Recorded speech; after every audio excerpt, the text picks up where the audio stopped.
So good morning, everyone.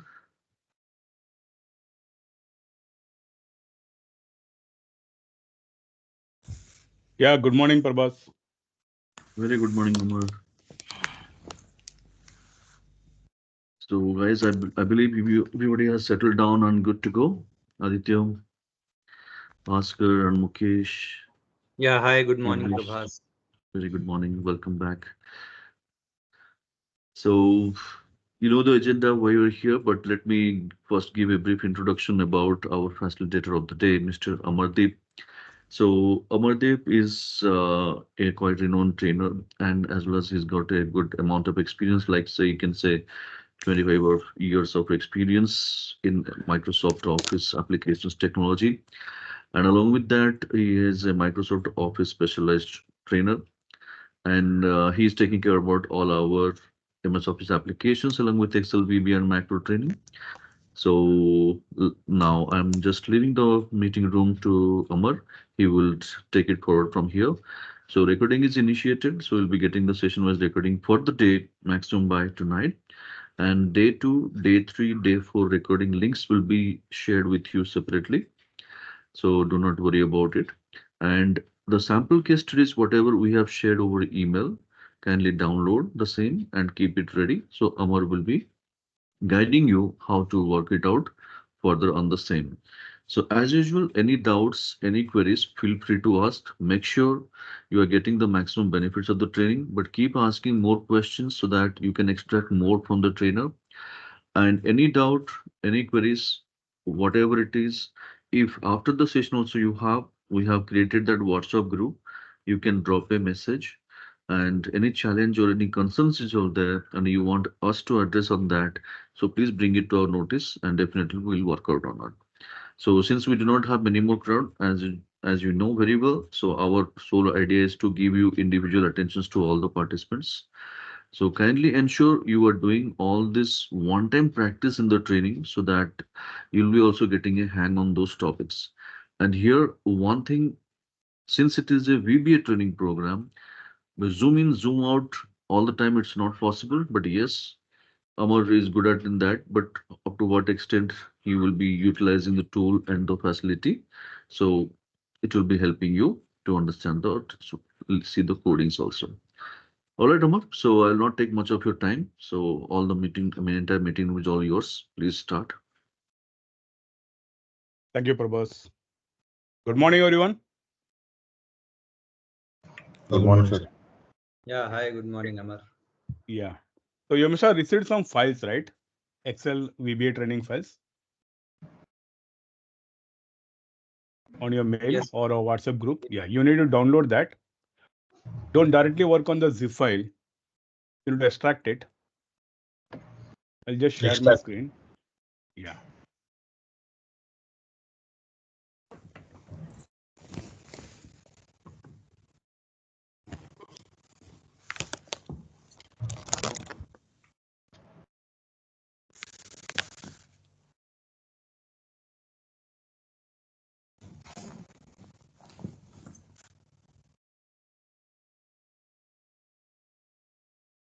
Is the screen visible, everyone? Yes. Okay, fine. Now in that folder, there is a file called as Excel VBA. Just open that.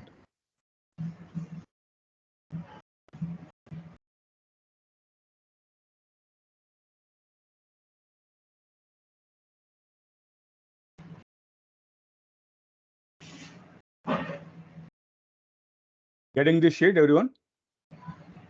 Main data. Yes. Okay, fine. Now, insert a blank sheet. How will you insert a blank sheet?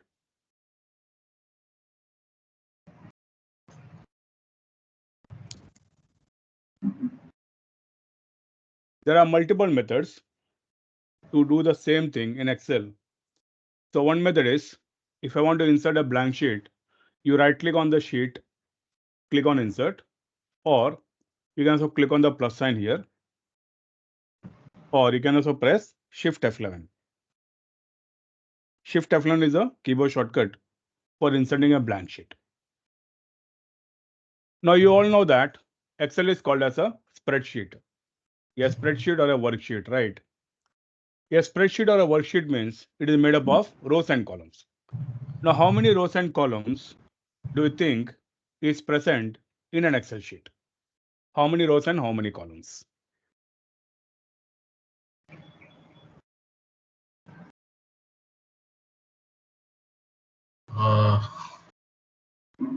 I'll have to put control shift down key and set it out. Control Right. shift down key Con- and then check. No, there is no need to press shift. Just control and down arrow will take you to the last row. Okay. Right. So this shows there are 10,40,576 rows. So these are number of rows that you have. Now, how many columns are there? How will you find how many columns are there? Control and right key. Correct. Control and right will take me to the last column. But like you can see the row numbers. Are the column numbers visible? Can you tell me how many columns are there? Column numbers are not visible, right? So if I want to find out how many columns are there, select any cell in the last column and you type equals column, open and close bracket. Okay, this is a function which will give me the column number of any column.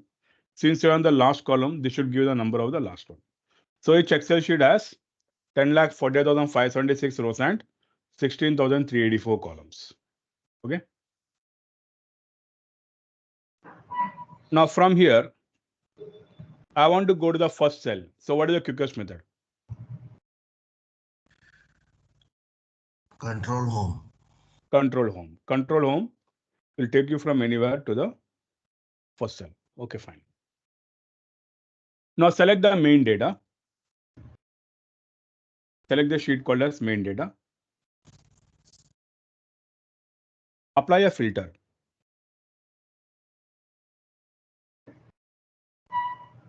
How will you apply a filter? Data filter. Yeah, or you press Control Shift L. Control Shift L is a keyboard shortcut to apply a filter.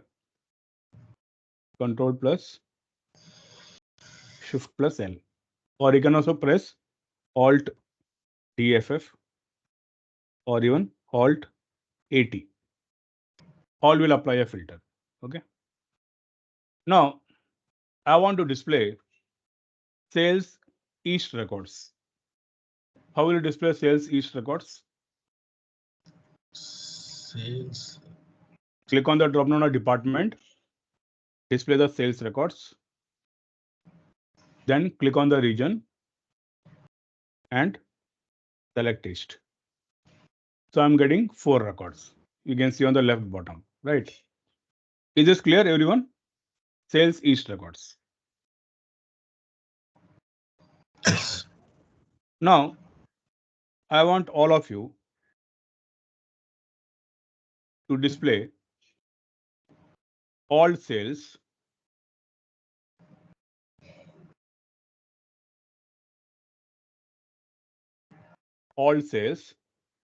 plus all east records.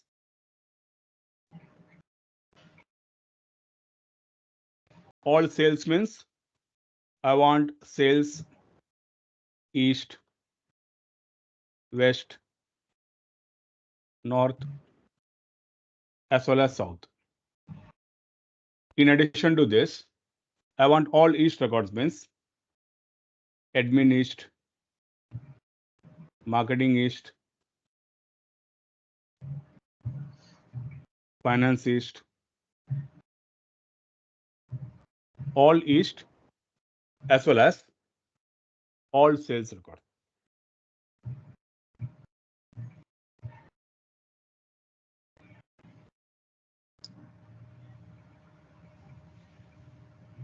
See, what should be the count of all sales and all east? Suppose I display all sales records.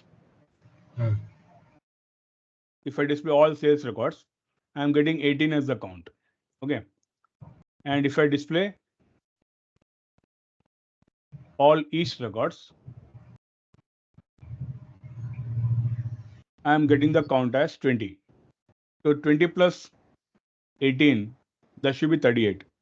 But when I display the east records, that contains 4 records of sales east. So that has to be deducted. So in total, you should be getting 34 records.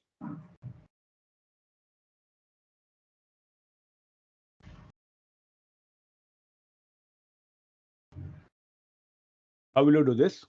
All sales plus all east records.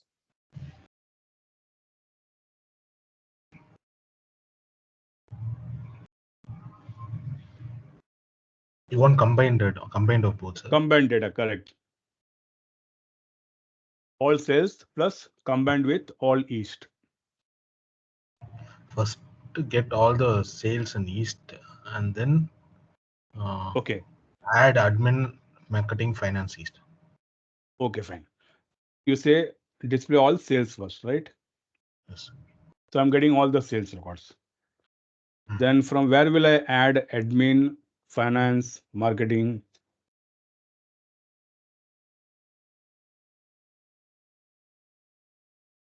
Because now if I go to department, if I click on admin, it is going to show me all admin. Admin Okay. east, admin west, admin north, admin south. I don't want that.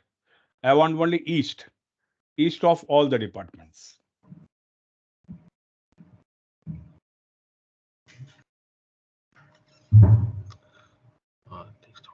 Is anyone getting it? Yes, sir. Yeah, I think it is. You need to do more functions, I think. Sorry. No, sir, I'm not able to. I can agree. As you said, the second part is like first part. Right. So if nobody is getting this, try this. Can I display all the records where the salary is between, say, 10K to 15K? Is this possible? Salary between 10,000 to 15,000?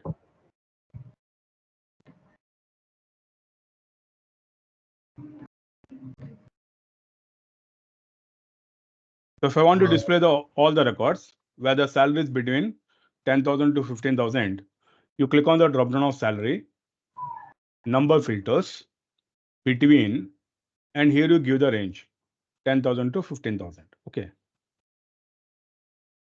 10,000 and 15,000. And if I click on OK, it is giving me 25 records. Fine. But can I see records of 2 different ranges at the same time? Suppose I want to see salary between 10K to 15K as well as say 30K to 75K, both. Is it possible?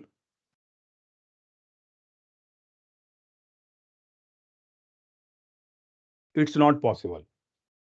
So when you have conditions like this, your normal filter fails. I can either see all sales records or I can see all east records, but both are not possible.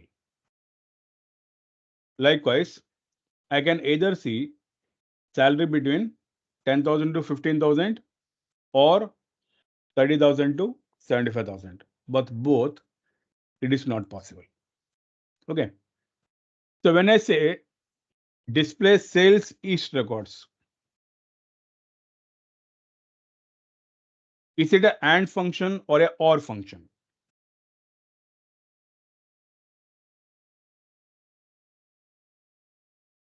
In sales, I want only the east records. So that is an AND function.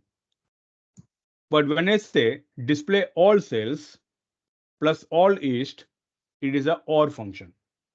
So your OR function between the columns or between the fields cannot be done in your normal filters. You can have an AND function, but a OR function is not possible. Likewise, when I say display the salary between 10K to 15K, it is an AND function. Again, if I want the records from between 30K to 75K, again, it is an AND function. So in this case, I want to display salary between 10K to 15K as well as between 30K to 75K, which is not possible.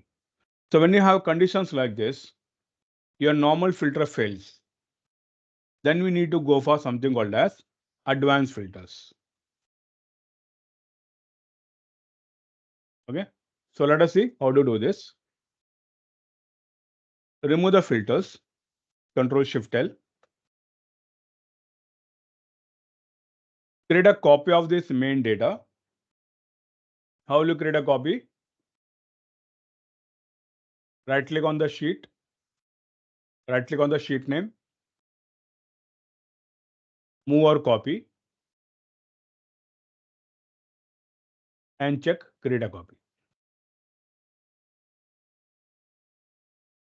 You'll get one more sheet called as main data 2.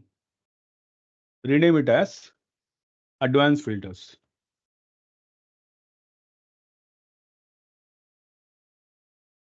I'll repeat once again. Create a copy of the main data. Rename it as advanced filters. So how to copy it, sir? Sorry, sir. Can you repeat it? See, I will just watch on the screen. Keep your mouse on the sheet name. Then right click. When you right click, you will get a window like this. Select move or copy. Then here you check the create a copy. And then click on OK.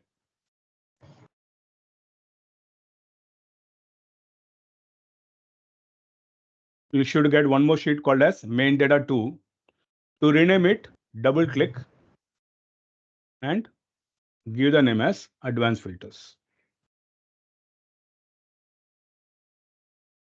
Make sure you right click on the sheet name. If you right click somewhere in the cell, it will give a pop-up a different menu. Yeah, got it, sir.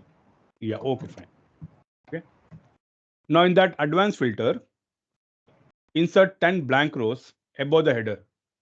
How will you insert 10 blank rows? Click on the row number 1. That entire row will be selected. Then press Shift and down arrow till the 10th row. And then either you can right click and click on insert, or you can also press Control Shift plus. Insert 10 blank rows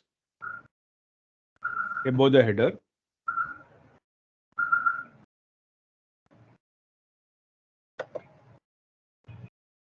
And copy only the header to the 4th row.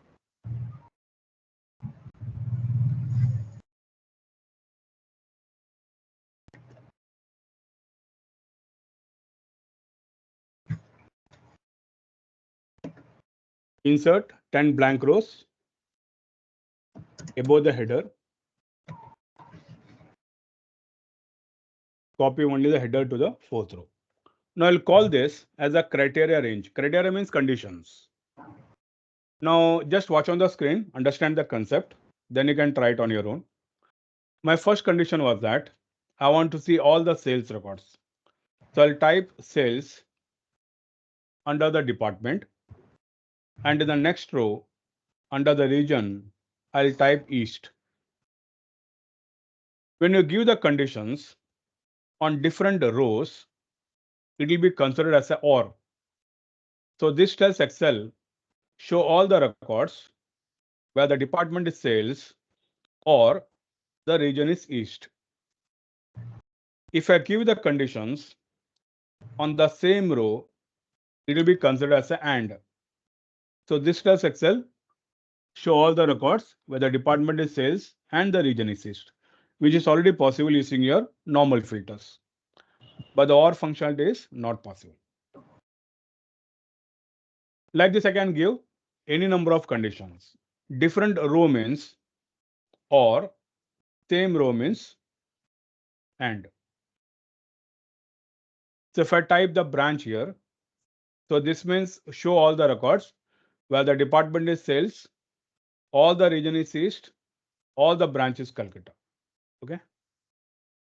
Once you give the conditions like this, keep your cell anywhere in the main data. And to do your advanced filter, I'll go to the data tab. In the data tab, On the right hand side, you can see the filter icon. Next to the filter icon, there is option called as advanced, which I'm highlighting. When I click on advanced, you will get a window like this. It is asking for the list range and the criteria range. If your cell is inside the main database, the list range will be automatically selected, or you can also select it manually. So the list range is the whole database, that is A11 to H111. Then the criteria range, here you need to specify the conditions. So what are our conditions? You scroll up in the criteria range, select the header and the conditions. So the criteria range is D4 to E6. Now if I click on OK, you can see the count here on the left bottom. It is showing 34 of 100 records. Earlier also when it did it separately, you will remember that we had got the count as 34. So the database has been filtered. We have 100 records, and if you are getting 34 records, that means it has been filtered. Now I want to cross check whether I'm getting all the sales records and the east records. So what I'll do is I'll select any cell in the department column, right click, sort, and sort it in descending. When I sort it in descending, I'll get all the sales records on the top. So you can see here sales east, sales north, sales south, sales west. After all the sales are displayed, you get all east records. R&D east, personal east, marketing east, finance east, TCD east, and admin east. Okay, this is not possible using your normal filters. Now I'll do it once again. You can do it along with me.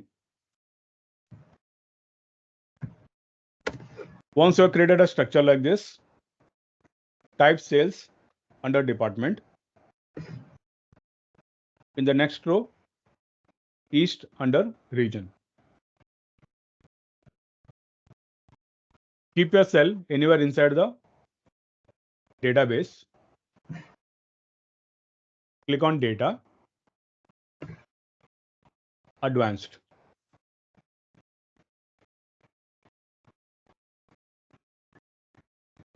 You should get a window like this. List range, make sure that the entire database is selected. Then in the criteria range, select the header and the conditions. D4 to E6. Then click on OK. First to check the count, you should be getting 34 of 100 records.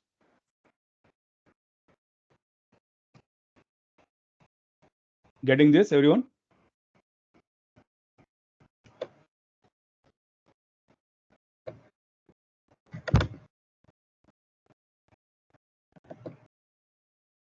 Once you get the correct count, to make sure you are getting all the records,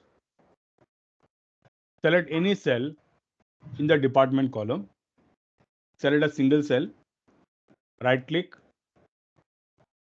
sort Z to A.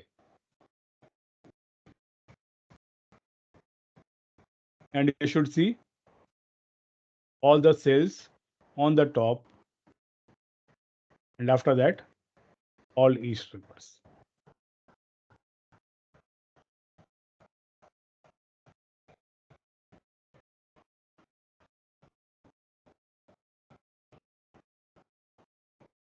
So this is for all, sir. This is for all. Yes. Sir, please correct me if I'm wrong. Suppose if we would have used pivot table and then if we would have used slicers, then also it would have been taking and only, right? Yeah, but in pivot table, It how will will take you and display only. all the records? Okay. I want all the details, right? Okay. Not only aggregated summary, I want all the details. So we are Yeah, filtering here. but there also it will take only and, or it will not take. No, in pivot table, see, pivot table will give you aggregate sum. There is Mhm. no question of and or there. Okay. So if I display department wise, for example, I'll just share my screen. See, if I generate a pivot here,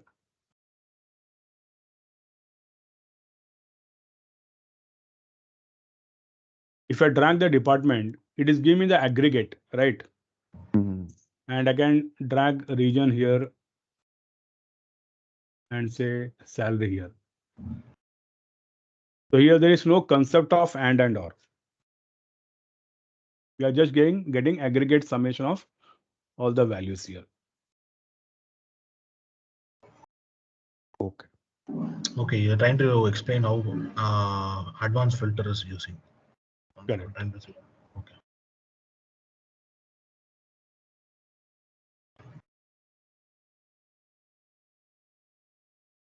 Getting this, everyone? 34 records. Yes. Okay. Now the second, now how will you clear this? You know that the filter has been applied. Now how will you clear this? You go to data and click on clear. This clear will be activated only if your filter has been applied. Okay. So just click on clear and it will display the original 100 records. Now the second condition was that I want to see all the records where the salary is between 10K to 15K as well as 30K to 75K. Let us say bottom 10, top 10, something like that.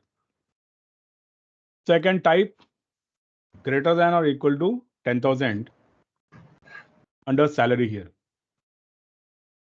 But where will I type less than or equal to 15,000? If I put it on the next row, it will be considered as a or. Okay. So when I say between 10K to 15K, it is an AND functionality. And how do you specify AND functionality in advanced filters? It should be in the same row. So what I'll do is I'll just copy this, Control C, Control V, and here I will write less than or equal to 15,000. Since this is in the same row, it will be considered as a AND. Now what about the next range? I'll put it in the next row. Greater than or equal to 30,000 and then less than or equal to 75,000. So this means I'm telling Excel that show all the records where the salary is between 10K to 15K as well as between 30K to 75K. Now my criteria is going to be this. This will be my criteria. Okay. So again, we'll go to advanced filters. List range is same. Criteria will be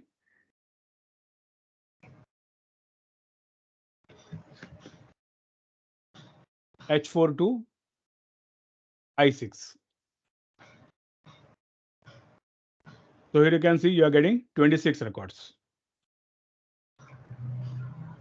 And if I sort it in descending, I get one record which is between 30K to 75K.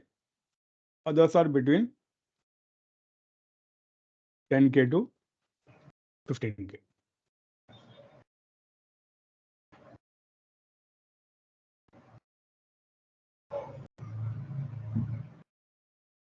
Okay. If I select the range like this, criteria range like this, it will give me what?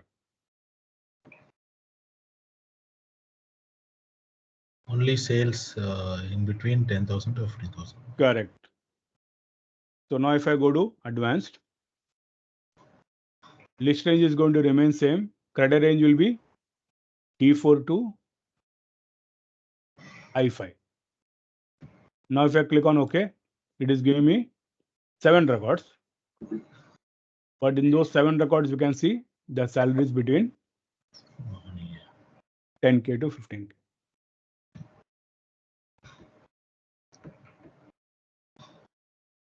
Okay. Is this clear, everyone? Yes. Okay. Now, just watch on the screen. Suppose I want to display only the sales records using advanced filters. Okay. So I'll go to my main data, advanced. In the list range, I'll make sure the entire database is selected. And in the criteria range, I'll select only department and sales, because I want to display only the sales records. Now, if I click on OK, it is giving me 18 records, which is all sales. Now, suppose I change the department here, I make it admin. And if I press enter, will it show me admin records?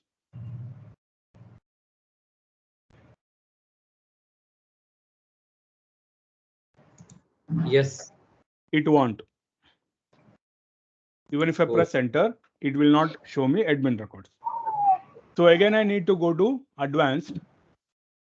The list range and the criteria are going to remain same. I just need to click on OK. Only then it will get refreshed.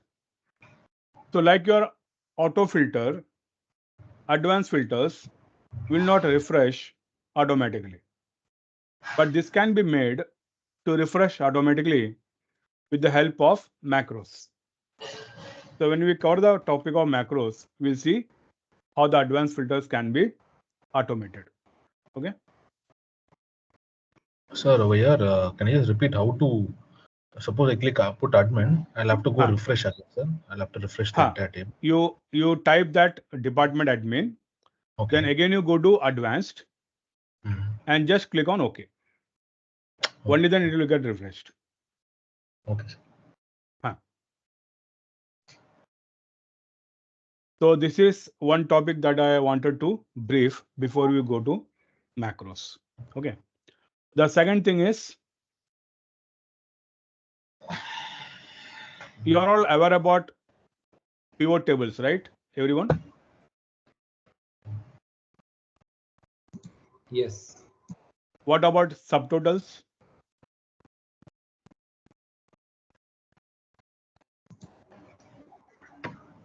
Do you know what are subtotals? Yes, sir. Okay.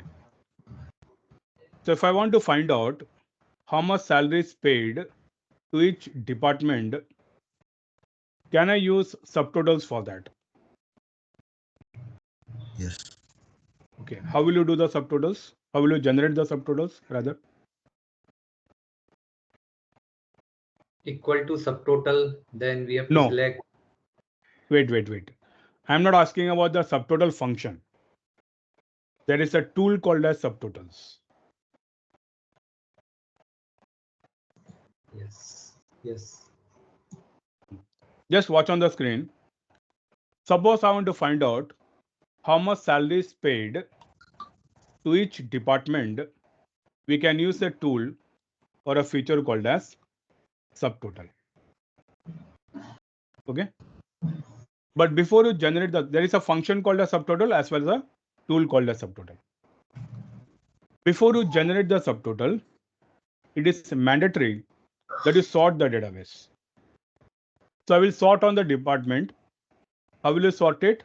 Select a single cell and click on A to Z. So even the corresponding values will get sorted. Okay.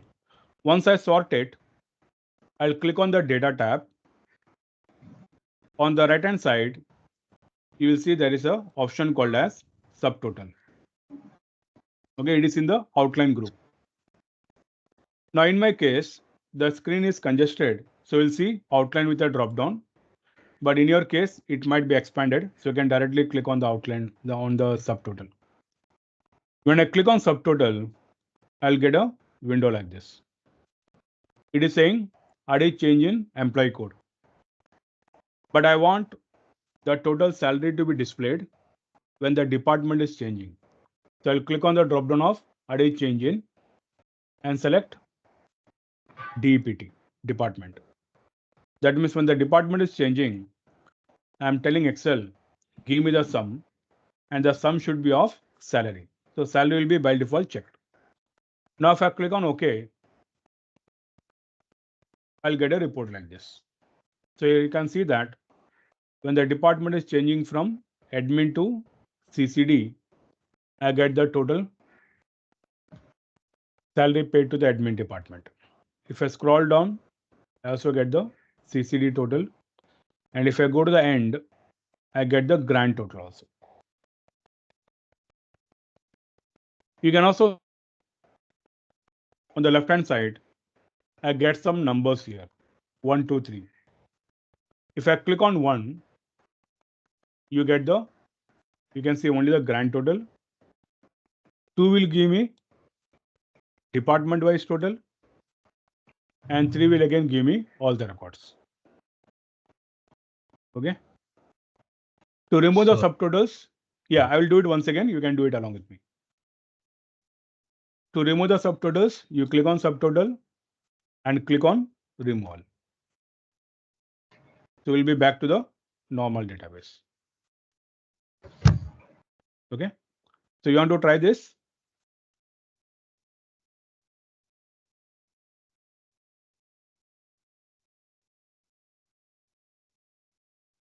Yes. Hello.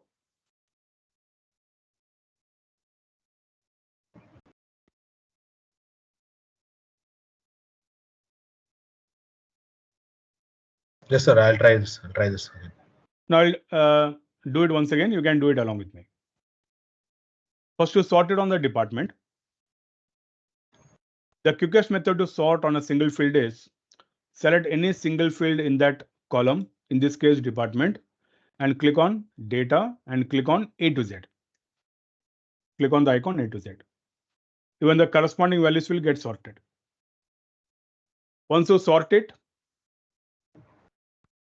in the data tab, extreme right hand side, select subtotal. Replace current subtotals. Correct. That should be checked.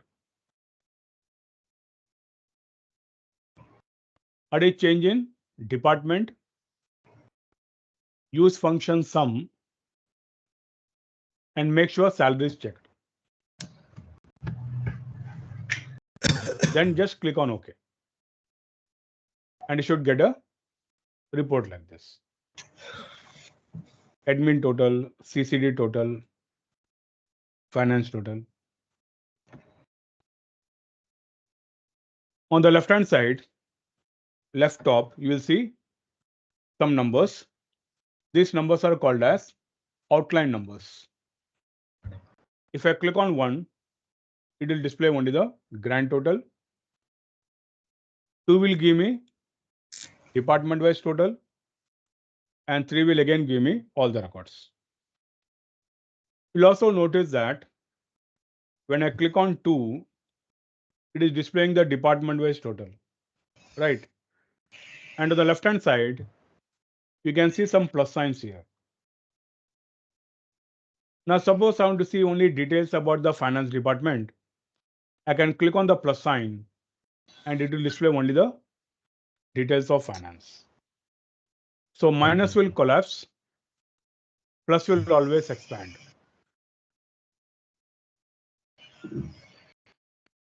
Okay, this much is clear?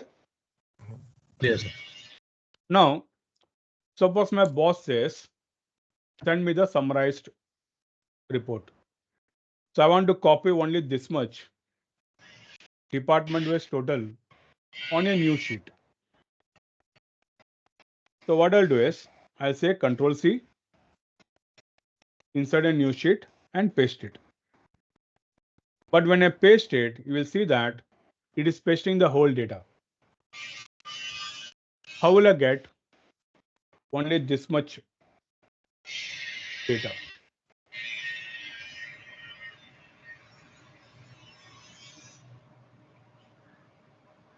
Will paste special values work? Let us see. Control C, Control Alt V, paste special values. Even that will not work.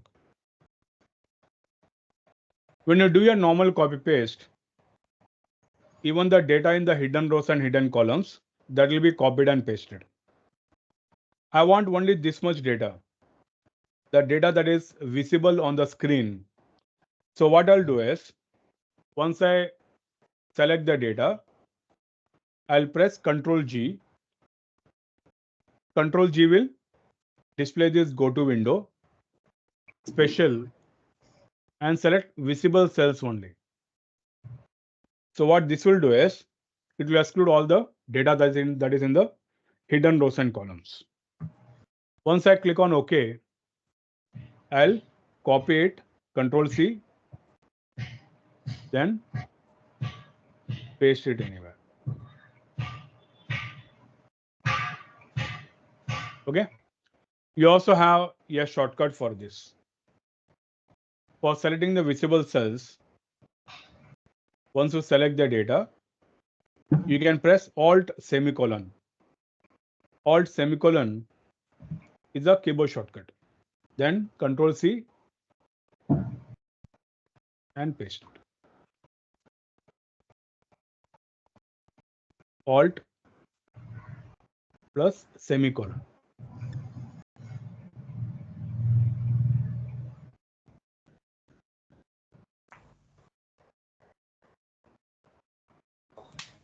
Okay. To remove the subtotals, again you go to subtotal and click on remove all.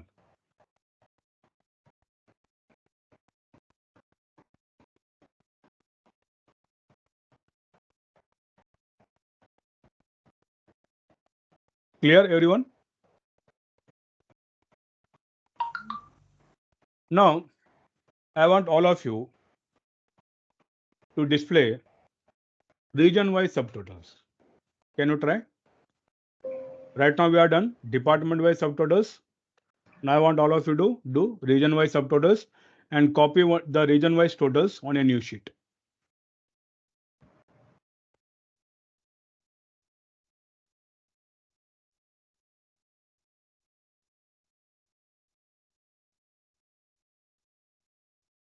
Generate region-wise subtotals. Copy only the region-wise totals on a new sheet.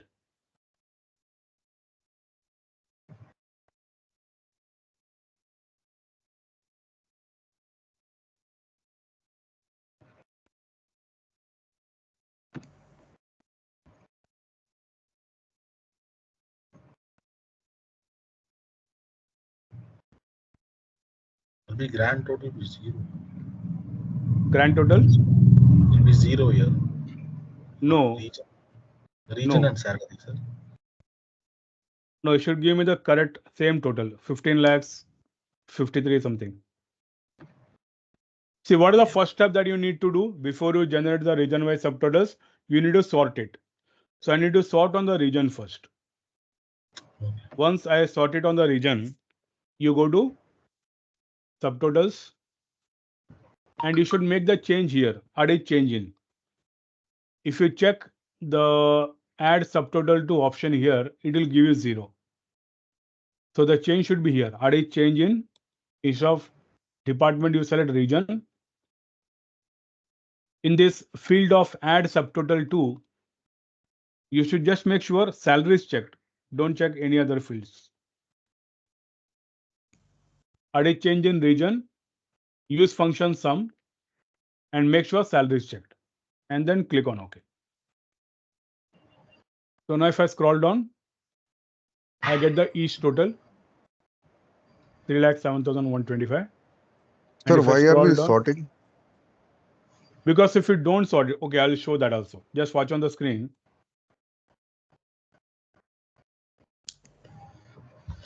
Let us say I don't sort on the department. Okay, now the department is not sorted. So I have 3 admin records here, 3 CCD records here, 1 finance, marketing, and if I scroll down, I get an admin record here also. Okay. Now suppose I don't sort it. And if I go to data, outline, subtotal, I did change in department. And if I click on OK, if I don't sort it, subtotal will not give me any error. But look at the report now. Since I have 3 admin records here, I am getting admin total. And if I scroll down, I have some admin records here. So again, I am getting admin total. So you'll get multiple totals for the same department. So to avoid that, you need to group it first, sort it first.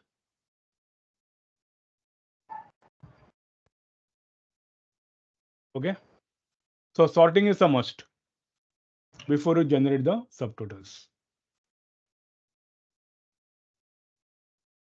So once you sort on the region, subtotal, edit change in region, then click on OK.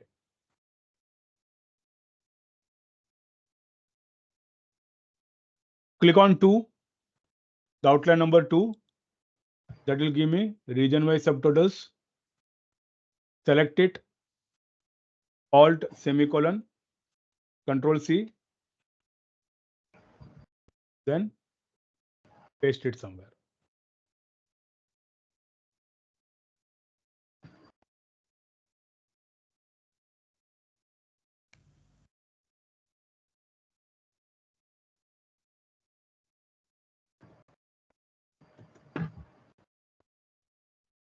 Okay. So these 2 things I wanted to show you before we go for macros. Okay.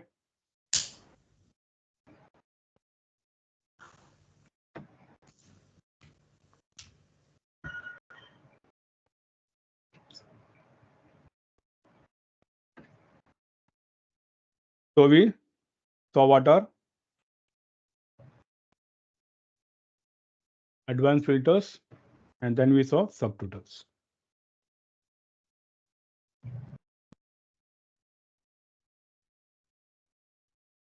Are these topics clear, everyone?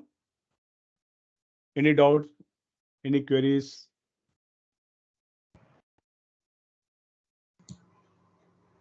Yes, we have to practice it one more time. Okay. So you want to practice it?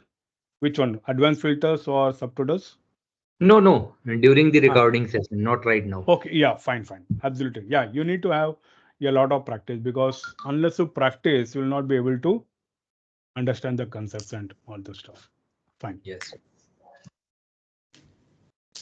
Now, insert a blank sheet. Shift F11, or you can click on the plus sign. Now, just watch on the screen. Suppose I want to create a letterhead. Don't type this. Suppose I want to create a letterhead. Now, for creating the letterhead, I want some formattings to be applied.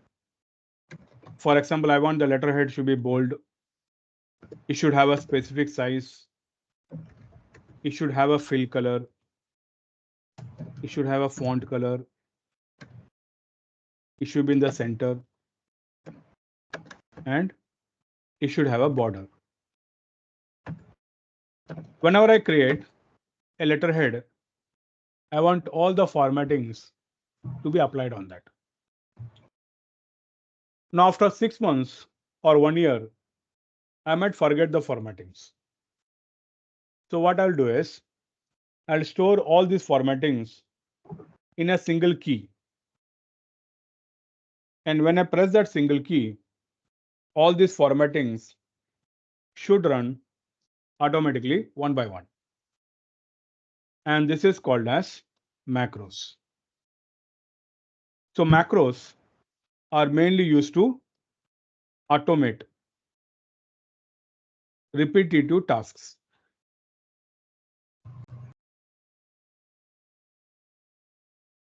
Suppose you are creating a report on a weekly basis or a monthly basis. And for creating the report, let us say you are taking data from multiple sheets, consolidating it, and then say creating a PO out of that. For the whole process, suppose it is taking you 2 hours. The same thing, if you do it in a macro, it can be done within minutes. The macro can automatically go to that folder, consolidate the data, then create the pivot. Everything can be automated. Macros can be either recorded or you can also write a macro. Whenever you record a macro, on the background, some programming statements are automatically generated, which are in a language called as Visual Basic or VB in short.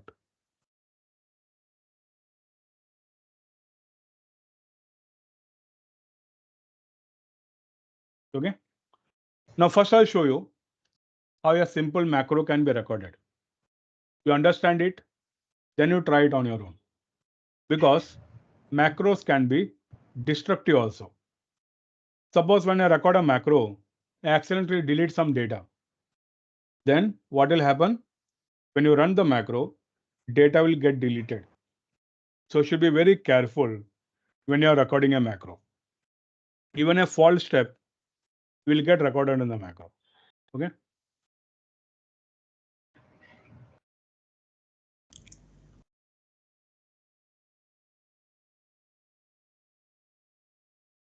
So I want the letterhead in the same location, that is A1. So I'll keep my cell there. And to record a macro, I'll click on View, View tab. When you click on the View tab, on the extreme right hand side, you can see there is option called as macros. I'll click on the drop down of macros and select record macro. When I click on record macro, you will get a window like this. It is asking for the macro name, the shortcut key, and the description. Whenever you name a macro, you should follow some rules. Macro names should not contain spaces. If you want to give 2 words for a macro, you can use the underscore, but no space is allowed. Names should not begin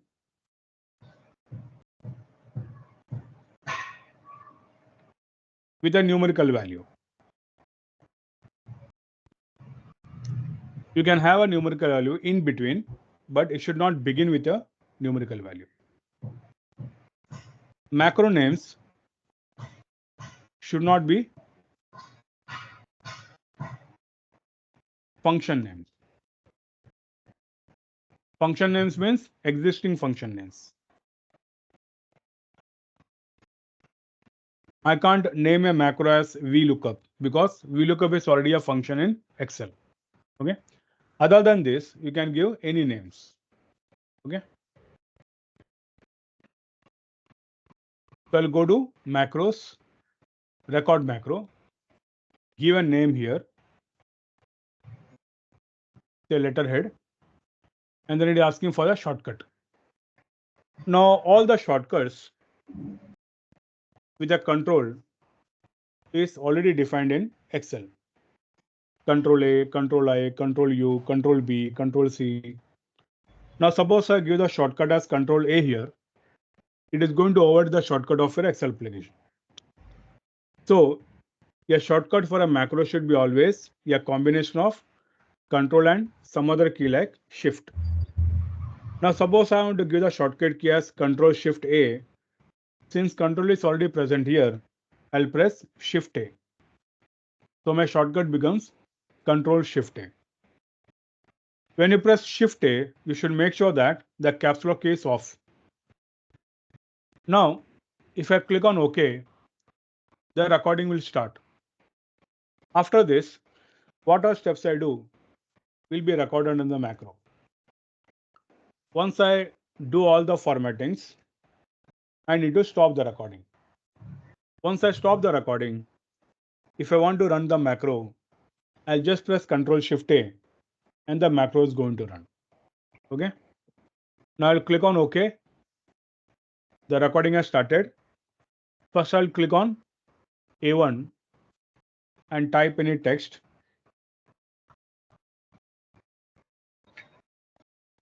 Apply some formatting. Merge and center it. Make it bold. Increase the size.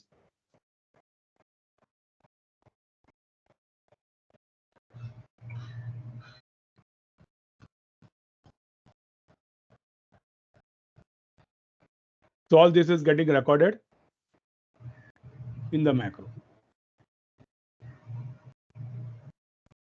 So once I do all the formattings, I need to stop the recording. So for stopping the recording, again I'll go to View, Macros, Stop Recording.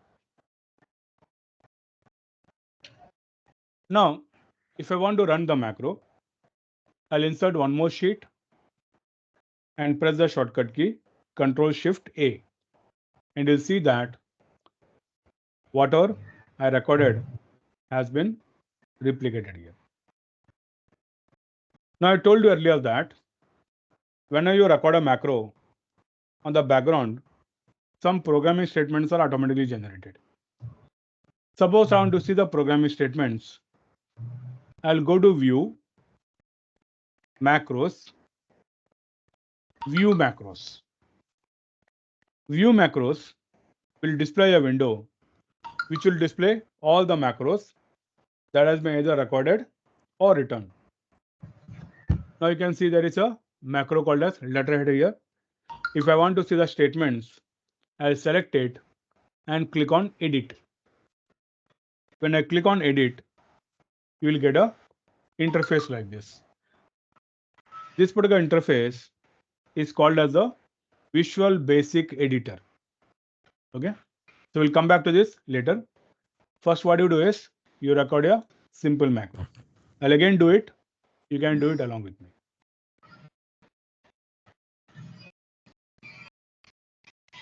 Okay, insert a blank sheet.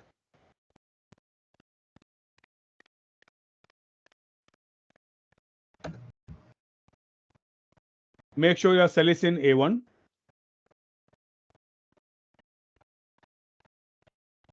To record a macro, click on View. Extreme right hand side, you have option called as Macros. Click on the drop down of that and select Record Macro. You'll get this window where it is asking for the macro name. Give any name. I have given the name header. Then shortcut key.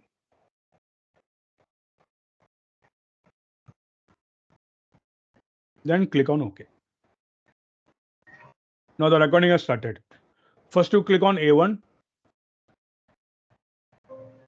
Then you type any text.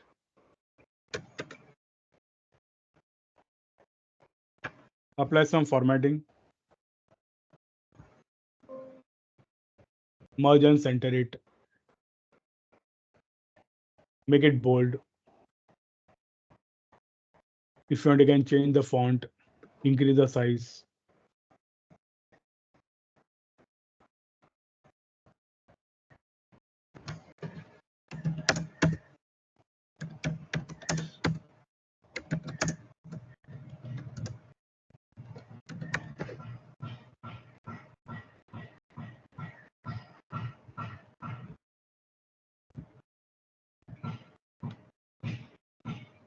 Once you've done the formattings, you need to stop it.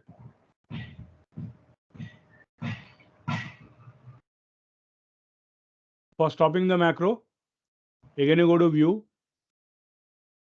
Macros, Stop Recording. Now, when we recorded, this macro has already run on this particular sheet. So to check it, inside a new sheet and press the shortcut.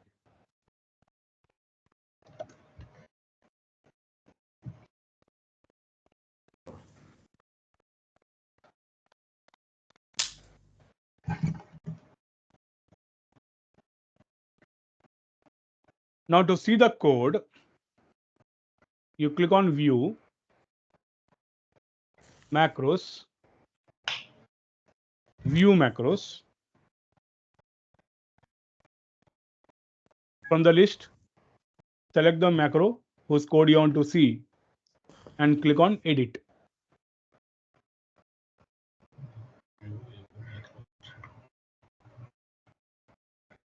When you click on Edit, you should see an interface like this. This interface is called as the Visual Basic Editor.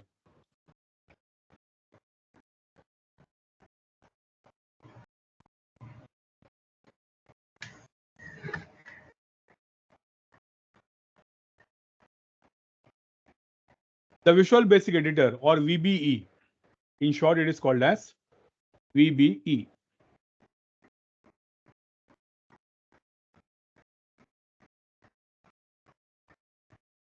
The VBE consists of three main windows. This window that you see on the left top, that is called as the Properties window, Project Explorer. This window that you see on the left bottom, that is called as the Properties window. And this bigger window that you see on the right hand side, that is called as the Code window. So we have Project Explorer.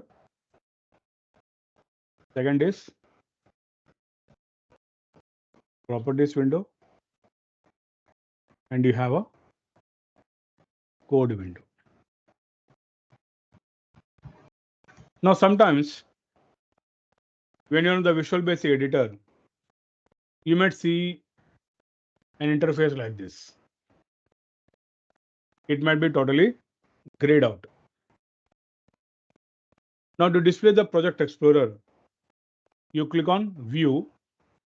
When you're on the Visual Basic Editor, you click on View and select Project Explorer. So that is to display this Project Explorer window. Now here you can see that there are many sheets. All the sheets in the workbook, the list of that will be displayed here. Also, you will notice there is a folder called as Modules. Now today when I recorded the macro, it is stored in a module called as Module 1. Tomorrow when you record a macro, it might be stored in Module 2, Module 3. So over a period of time, you will get many modules. Now suppose I want to see the statements of a particular module. You select that module and double click it.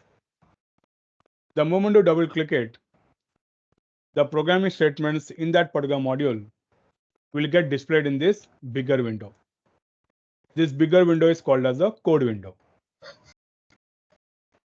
And then you also have the Properties window.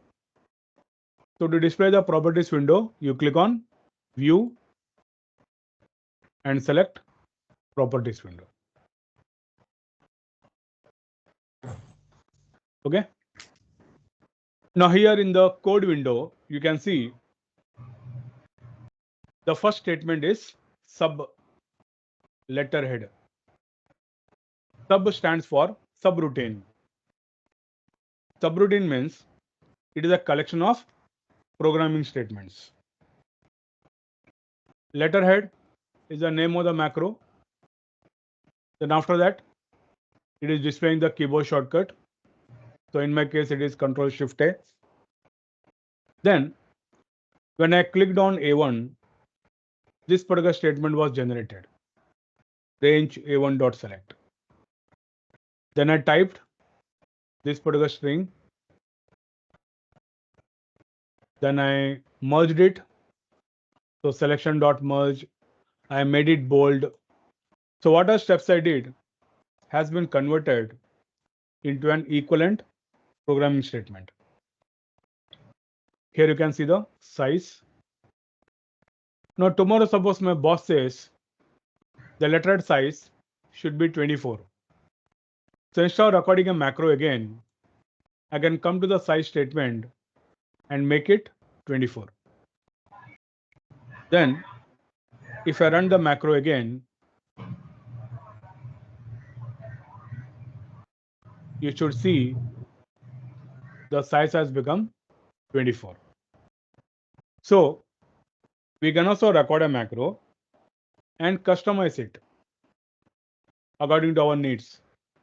But you should have a knowledge of Visual Basic. You can't randomly go anywhere and make the changes. Okay.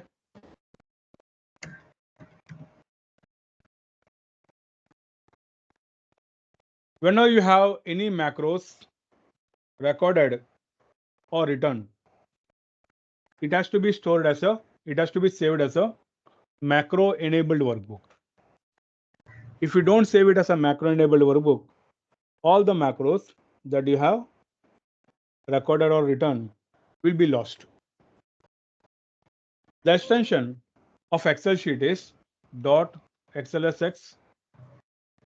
When you save it as a macro enabled workbook, it becomes .xlsm.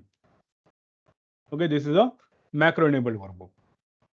So before we continue, what we'll do is we'll save it as a macro enabled workbook. So come back to the Excel sheet. How will you come back to the Excel sheet? You just click on the cross here. How Okay, to that save will it, sir? close. I'm coming Okay. to that. Okay. Okay, you close the Visual Basic Editor. You will be back in the Excel sheet. Go to File, Save As. If you have created a folder, you can save it in the same folder. When you come to the Save As window, you can see the file name and you can see Save As type. So the Save As type is Excel workbook. Click on the drop down and you select Excel macro enabled workbook, the second option from the top.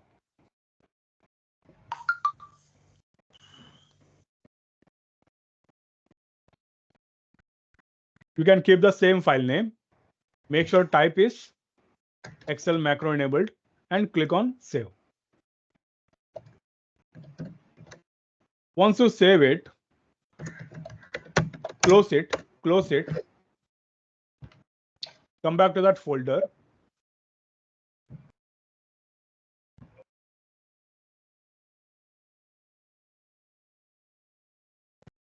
And you should see two files with the same name. Now, how will you know which is the macro enabled one?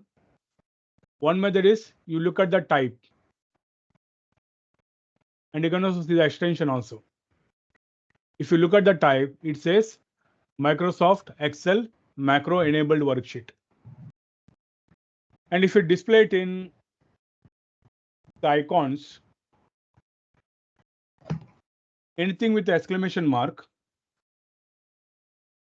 is a macro enabled workbook. Okay.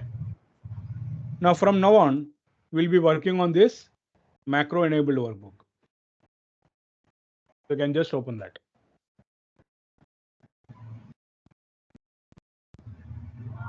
Now, even after you have saved the file as a macro enabled workbook, sometimes the macros will not run. You must also see in your daily work, you will get a notification saying that, do you want to enable macros? I told you that macros can be destructive also. I can also write a macro which will destroy all your data. So Excel has an inbuilt feature which prevents the macros from running. Now suppose I want to run all the macros. There is a setting that you need to change. Now on your Excel sheet, on your Excel interface, just check whether you are getting a tab called as developer. Can you see a developer tab in your Excel interface? No, sir. Okay. So those are not getting it. To display the developer tab, you click on File, File, Options, File, Options.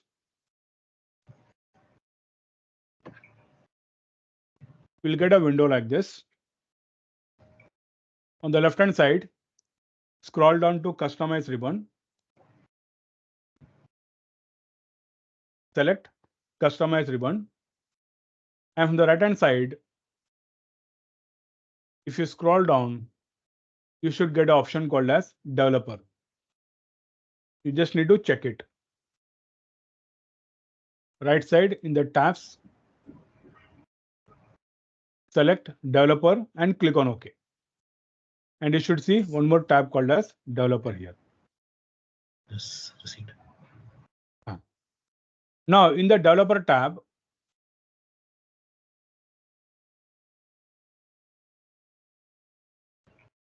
click on the Developer tab. On the left-hand side, you will see there is an option called as Macro Security. Click on Macro Security.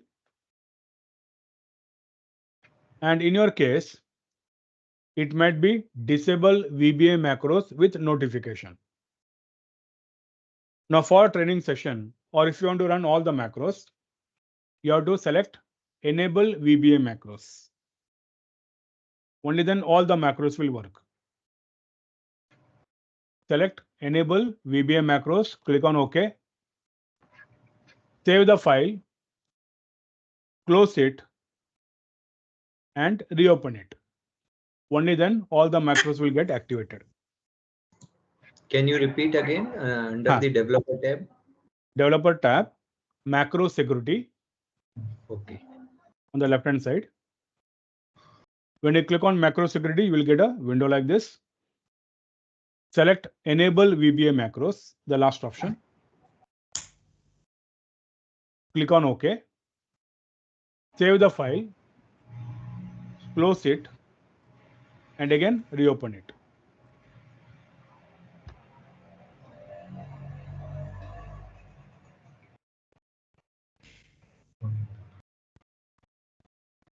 Okay. Now we have recorded a macro, which was just a basic macro, right? Now let us see how we can record a macro on the actual database. So we had done that subtotal macro, right? So what we'll do is we'll record a macro which will automatically sort the database, generate the department-wise subtotals, copy only the department-wise total on a new sheet. The entire process, we are going to automate it. Before you generate or before you record any macro, it is strongly recommended that you do the process manually, write down the steps, and follow the same steps when you are recording a macro. That way, the errors will be very minimum. So before we record a macro for subtotals, we'll write down the steps. Okay. So what is the first step before you record the macro? Macros record session and then do the. Right. So I'll note down the steps here.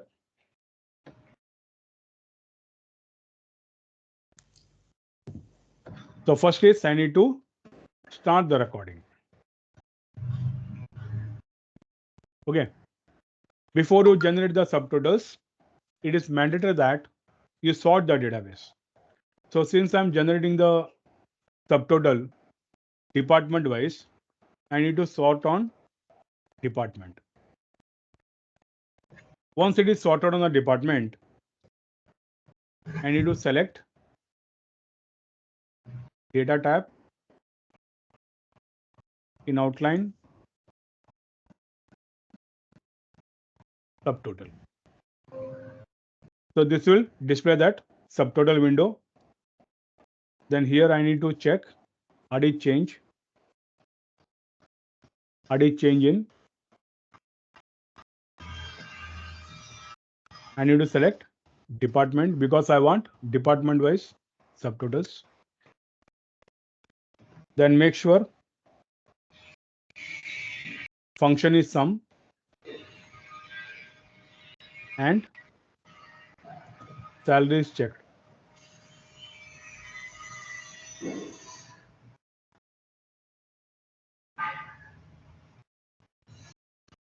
When I click on OK, it should generate the subtotals. Once the subtotals are generated, I will select the outline number,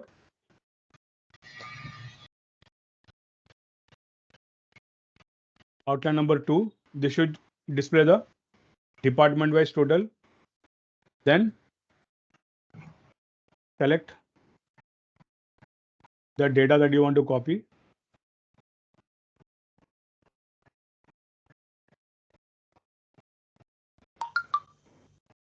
Then press Alt semicolon, copy,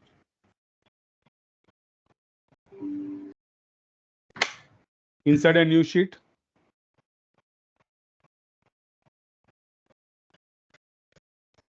then paste the data. Now even the process of removing the subtotals, you can record in the macro. So select main data sheet, remove subtotals, and then you stop the recording. So these many steps are required to generate the subtotals. Okay, I'll copy and paste it in the chat.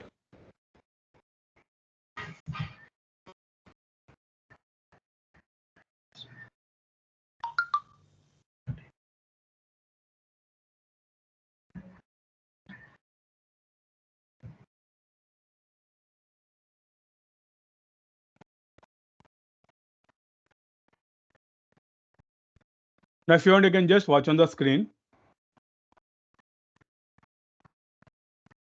Now, it might happen that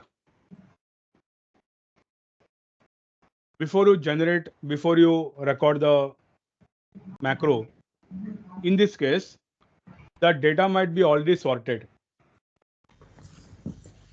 But even in that case, when you record the macro, you need to sort it, because today the data is sorted, but tomorrow when you receive a new data, it might not be sorted.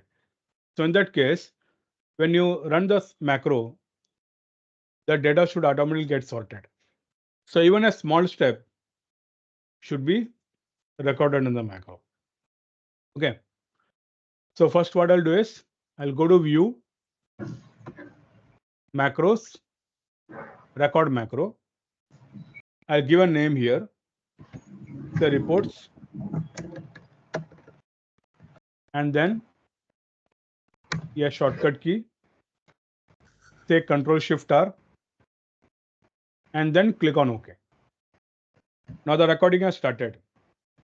So first I'll go to data, click on sort.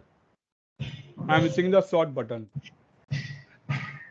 Sort by department.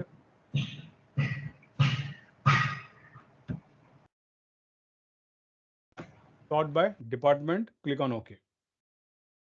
Now the database is sorted on the department. Then I'll go to subtotal, add a change in department, use function sum, and make sure salary is checked. Click on OK. So I'm getting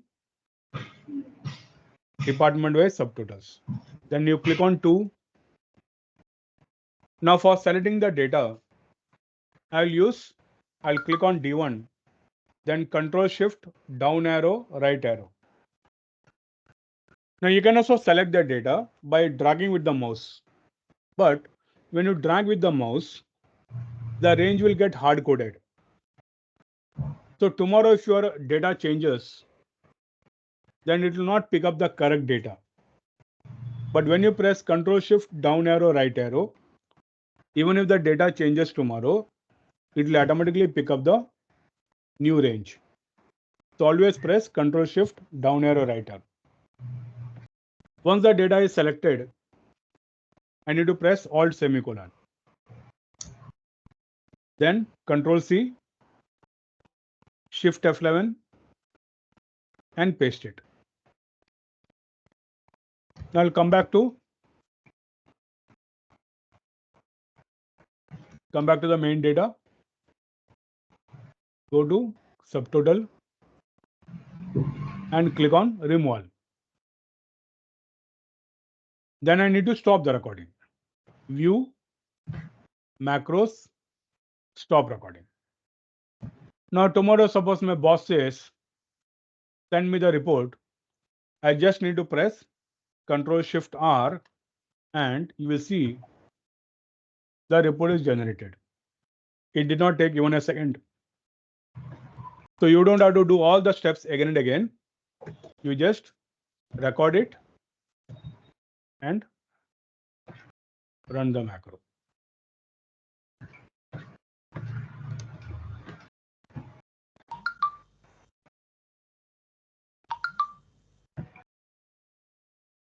Clear, everyone?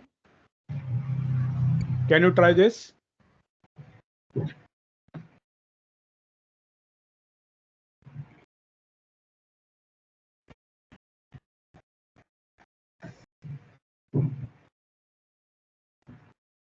Or you want me to show it once again?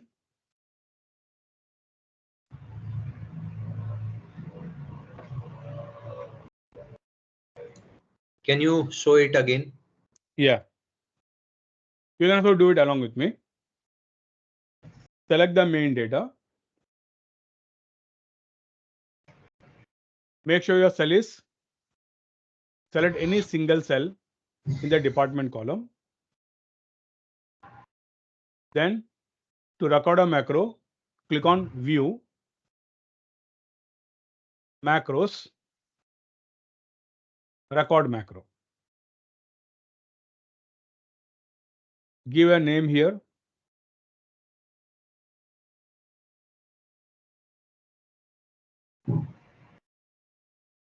Give any shortcut key.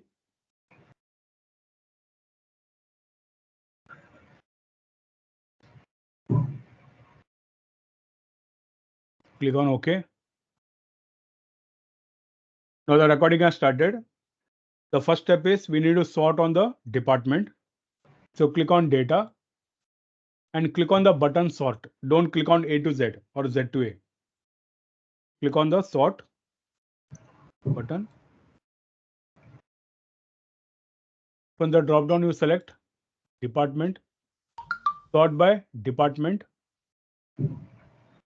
Click on OK. Next step is in data. On the extreme right hand side, select subtotal.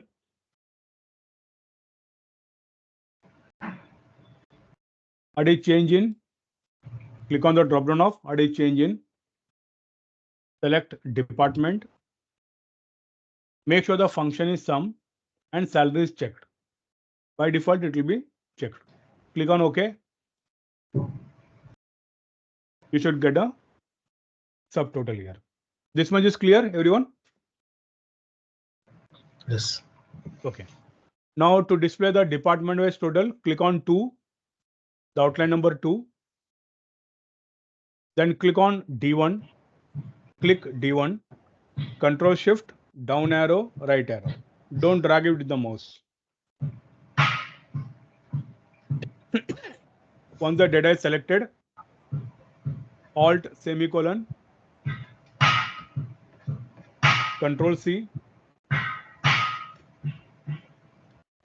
Shift F11 and paste it.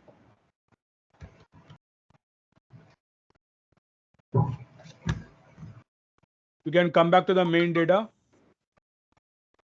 click anywhere inside the database, then go to subtotal and select remove. Then stop the recording.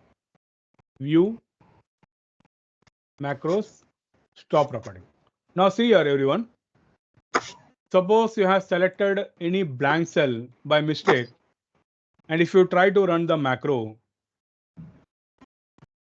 it will generate an error, because to generate the subtotals, you need some data, and that data is coming from here. So before you run the macro, you should make sure that the cell is inside the database. Also, if you try to run it from a blank sheet, it will of course generate error.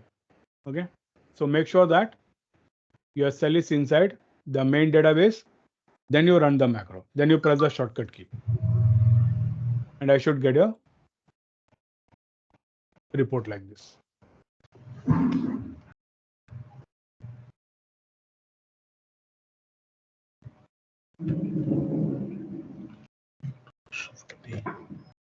Working fine?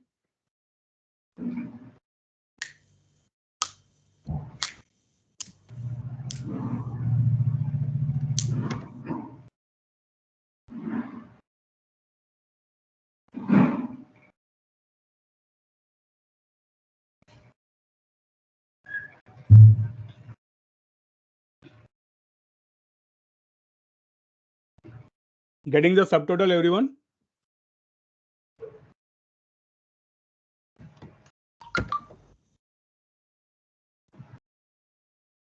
Sir, it is again showing that runtime error. That is what I said. You should not keep your cell on a blank, or you should not start the subtotal from a blank sheet. Your cell should be always inside the main database. Then you press the shortcut key. Or you can share your screen. I can tell you what is going wrong.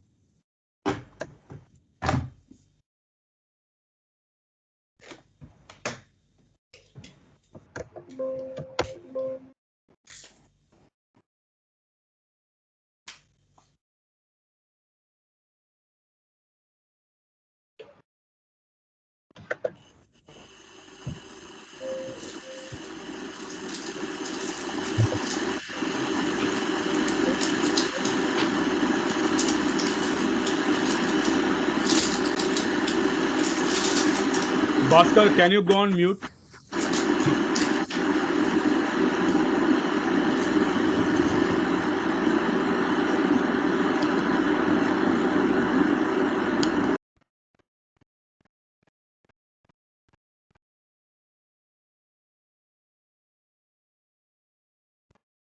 I think the last step of removing the subtotals, I think you missed that recording.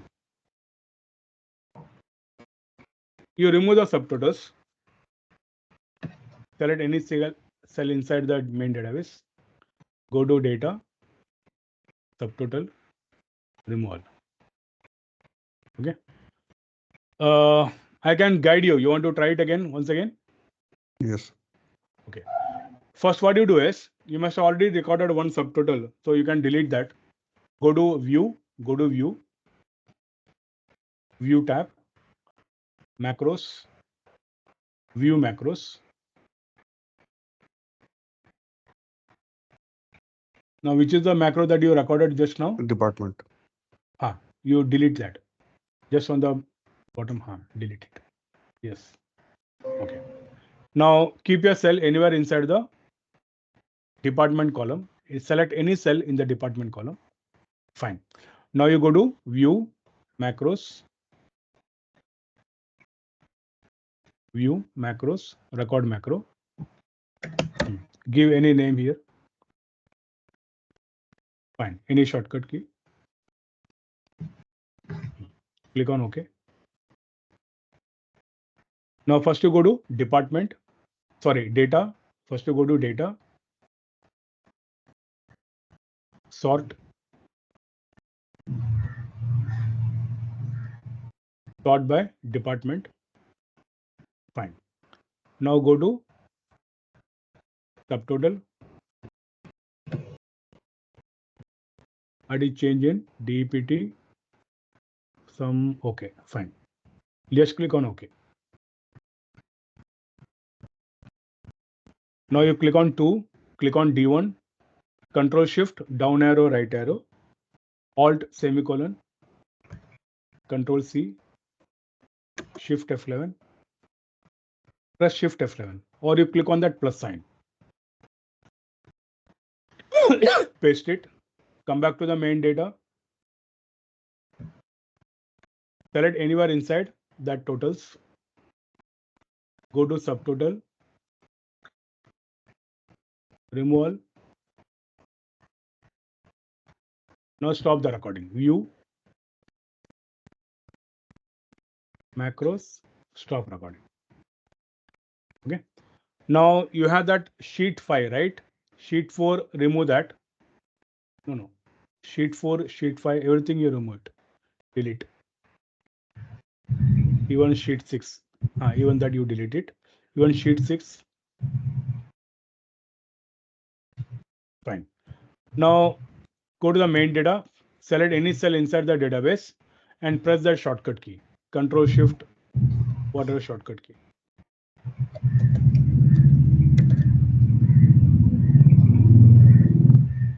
Got it. Okay, got it? Okay, fine. Thank you. Thank you.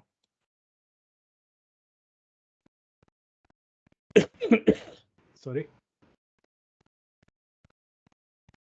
Now, No, only I the want to output see. will be provided. Sorry? So, so whatever actions we did, only output will be provided after pressing the last button. Correct. The final output. Okay, that will be displayed. Now, how will you display that subtotal statements, subtotal macro, the statements of subtotal macro? You go to view, macros, view macros, select the subtotal macro and click on edit.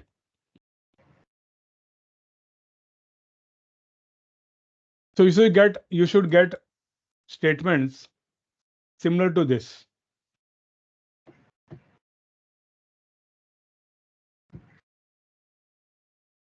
View macros. Okay. Run edit down. Now you will notice that in the left hand side, in the modules folder, I am getting module 2. Now it is not necessary that you should also get module 2. Okay. Tomorrow when you record a new macro, it might come in module 2 or module 3. Okay. It can come in any module. And if you look at the statements here, you should see some statements similar to this. We are doing a sort. First we sorted it.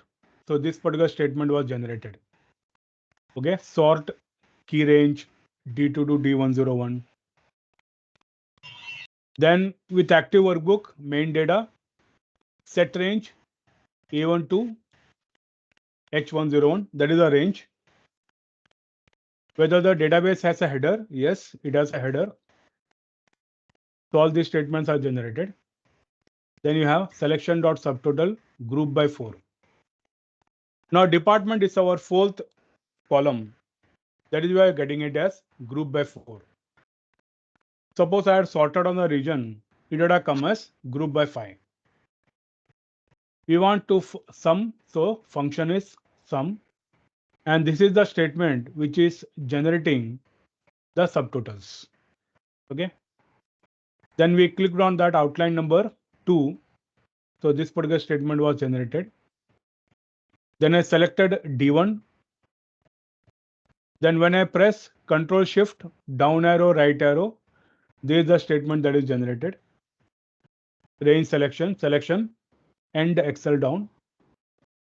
Then when you press Alt semicolon, this statement is generated. Then we copied it, added a sheet, pasted it, then came back to main data and we removed the subtotals. Okay.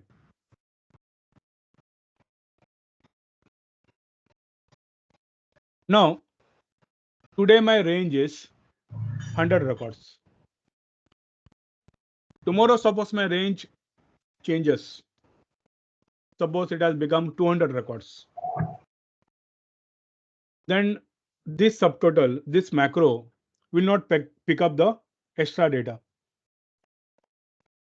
So one method is I can come to this Visual Basic Editor and change the range here.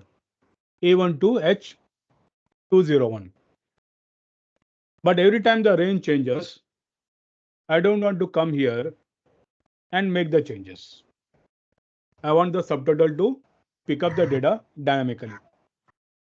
So what I'll do is, instead of A1 to H101, I'll make it A to H.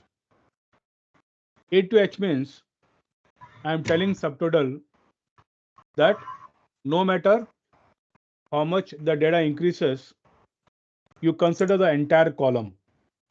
That is up to 10,48,576. So even if my data increases, it will automatically pick it up. Okay, now let us see whether this will work.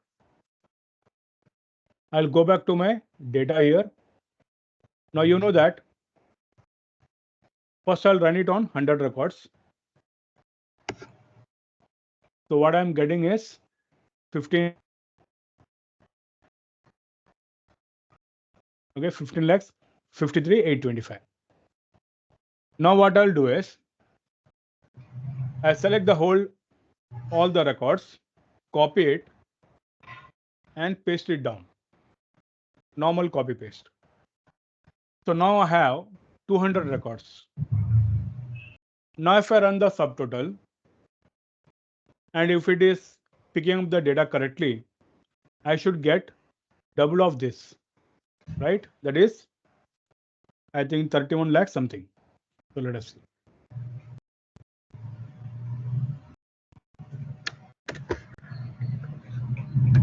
So now you can see it has given me the double range. Okay. A to H, So you save the data? You save it, yes. Once you make the changes, always go on saving the data, saving the file. You can just press Control S. Yeah, Control S. Because we already saved it as a macro-enabled workbook. Now you don't have to go to File Save. You just press Control S and it will save the changes. Make it A to H. Save the changes. Come back to the Excel sheet. If you want to add some, you can just copy and paste it some records from here and paste it down. What you should see is other than 15 lakhs 53.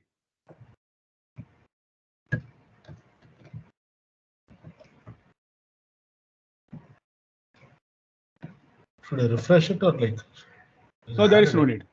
Now you directly press the shortcut key.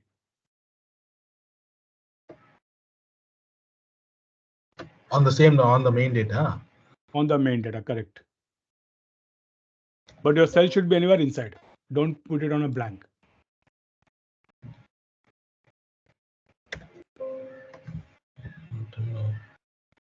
Run the shortcut key.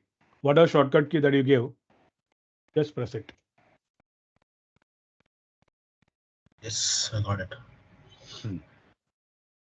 For me, if I click Control Shift and down key, entire is expanding till the last. Not able to. I should click on the heading. I click Control Shift down key. It went entirely down. Total up to 10 lakh 48. Yes. Then I clicked on right side and then I copy the entire data and paste it again. why is it going like that? Control Shift down key only pressed, but it's going till the last. Okay.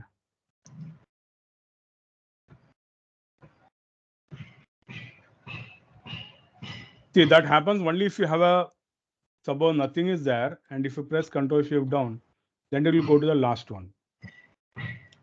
Okay, I have the data. I have the data. I filter. I put the subtotal. I have the data. I clicked on that particular row, second row, for example.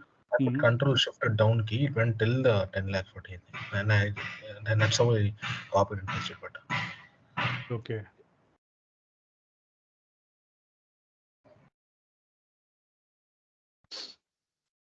But you had that data, right? Some data was displayed here. Yeah, then it should not happen. Yeah, that's what I'm saying. That's what happened. But data was there. I clicked on the data. I put Control Shift down key, and I went on to. I'll show my screen 1 second. Can I share my screen? Yeah.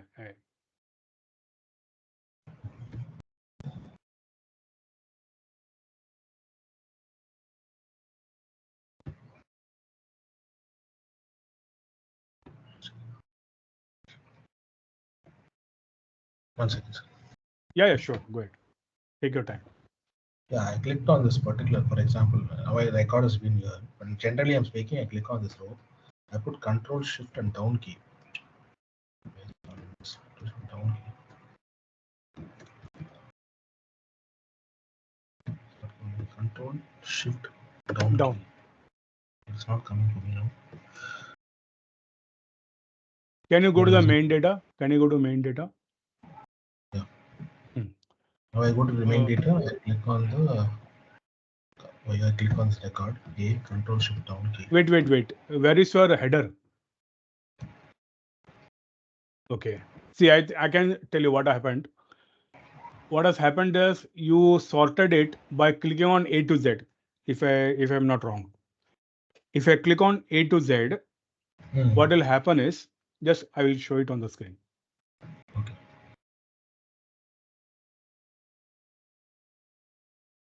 See here, everyone. By default, Excel will consider the first row as the header. Okay. When I go to data and click on sort, you can see that this particular option is selected. My data is headers. So if this option is selected, then Excel knows that the first row is the header. Sometimes what happens is this will not be selected. In that case, if I sort it, what will happen is even the header will get sorted because Excel thinks that the header is a record. So it will be sorted in between. So that will not give you the correct result. So that is why I said that when you sort it, when you do the recording, you go to sort, make sure the data is, this particular option is selected. Because if I directly click here on A to Z, it might happen that even the header might be sorted. Okay. So go to sort, make sure my data as header is selected. Then you sort on the department, click on OK, and it should work fine. So I think that was what was happening in your case. It was not giving the header. And then when you press Control Shift down, it is going up to the end. Okay, got it. Huh. Now, we'll go back to the statements here. Now, this particular macro, it will always give me department-wise subtotals. Now, I want all of you to make changes to this statement so that when I run the macro, it gives me region-wise subtotals. And after that, we'll take a break, make changes to this macro so that when I run the macro, it should give me region-wise subtotals. If you want to retain this for your future reference, you can create a copy of this. So how do you create a copy? You press Ctrl A Control A will select all the statements, then Control C and come to the location after end sub and just paste it, Control V. And then you can rename this. This will be reports, let us say region wise.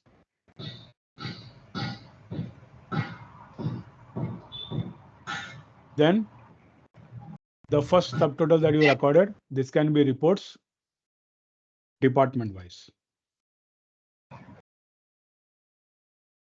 So this is department wise subtotal. Below that you have region wise subtotals. And you make the changes in the region wise subtotals. By year, where should I write that region? So directly I can make it here. No, you made a copy of that statements, right? Yes. In the second copy, you change the name. You make it region wise. Yes. Now where should I change the data downwards? That is what you need to do. Okay. Okay. Before I generated department-wise subtotals, what is the first step I did? I sorted on the database or sorted on the department, right? So if I want region-wise subtotals, the first thing that I need to do is I need to sort on the region. So where is my region? It is in the E column, right?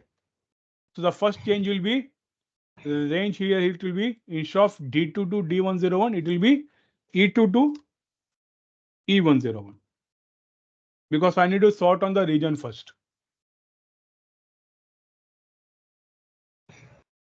The range will remain same. Sorry, A to H. Whether my data is headers, yes.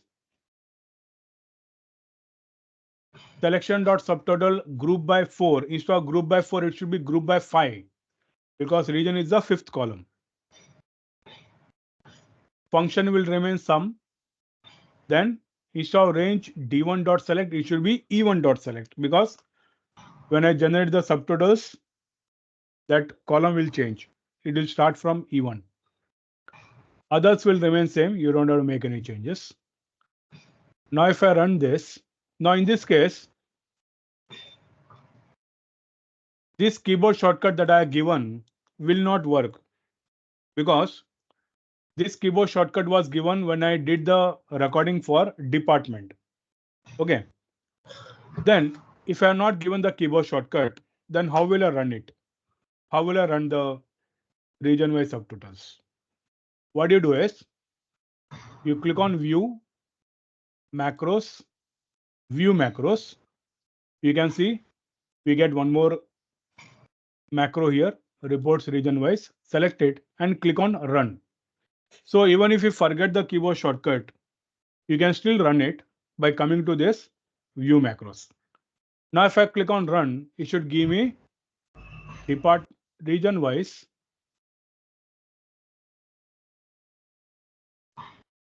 subtotal. Just make this minor changes, save it, then you run it.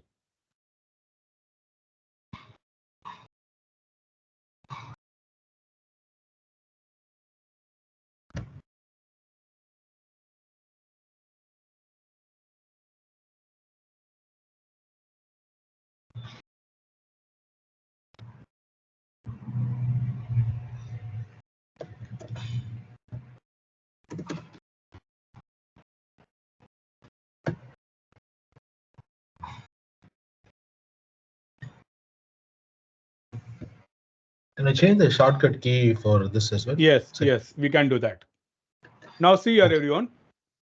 Now for department-wise subtotals, I have given the shortcut key as Ctrl+Shift+R.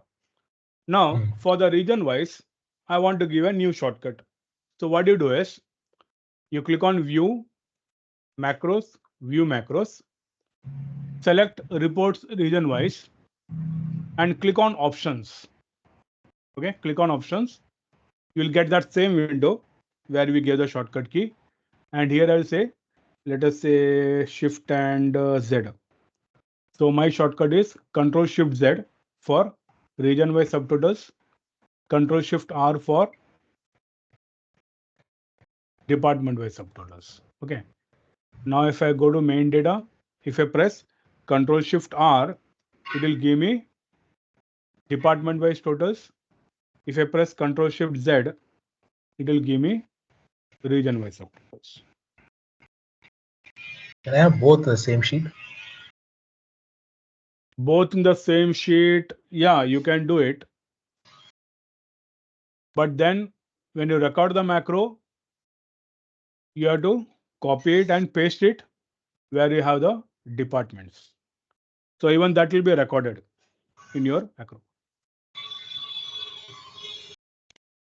Okay, but I thought that every time you press one key, you'll have to different sheet will get open. Rather, I can have it at the same sheet. Yeah, same sheet you can have it. Oh, Then you'll have we to need to record make once some more. changes. No, we need to make the no need to record it. We can make the changes here itself. So in that case, there is no need to create two reports, or you can also call the report here. Now see here. Now I have recorded, I have two programs here. One is for department and one is for region, right? Now, the query is that I want the region-wise subtotals below the department-wise subtotals. So I can call this program inside department, this department subtotal. Now, how will you call it? You go to this before the end sub and you say call, okay, and call this particular name.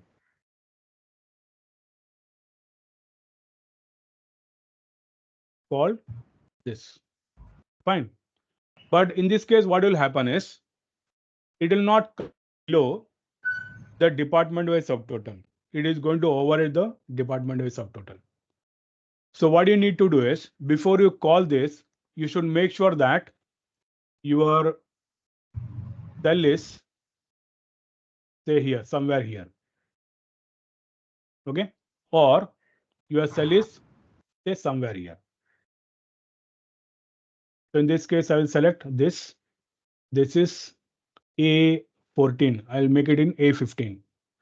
So what I'll say is, after this is done, I'll say range A15 dot select. So once the department wise subtotals is generated, it will go to this particular cell, range A15. Then it will call this particular region wise subtotals. I think this should work. Let us see.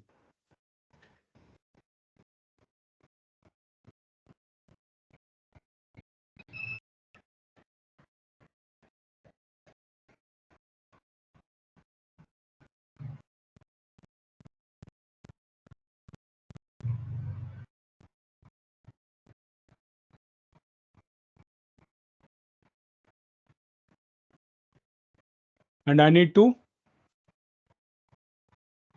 remove this because when you say sheets.add, it is going to add a new sheet. So I will temporarily comment this.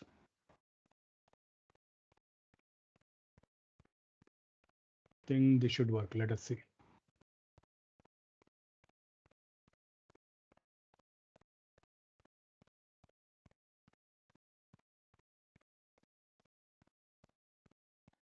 Selection.copy. Then it should be pasted in this same sheet, right? That is 17. So I need to go to that sheet first. Selection.copy, then sheets.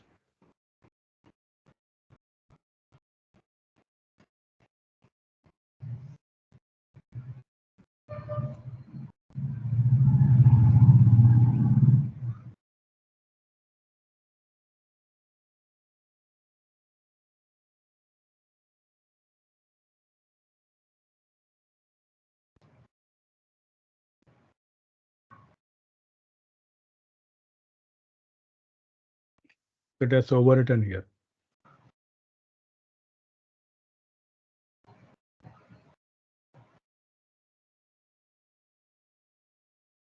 Now in this case, what is happening is every time you run the macro, a new sheet is getting created. So Yes. even if I make changes in the code here, I need to make sure that that same sheet is selected. Okay. So I'll try a different approach. What I'll do is just watch on the screen. I'll have a sheet which is already there. Let us say reports. Okay. We'll come back to this later, but for the time being, just to solve your query, what I'll do is I will, instead of adding a sheet, I'll say sheets already have a sheet called as reports dot select. It will select that particular sheet. Then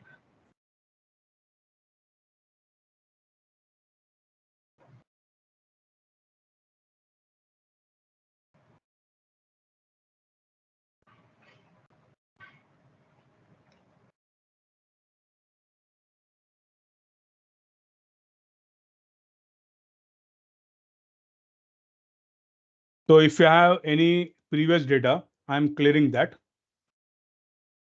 Then we are going to the main data sheet.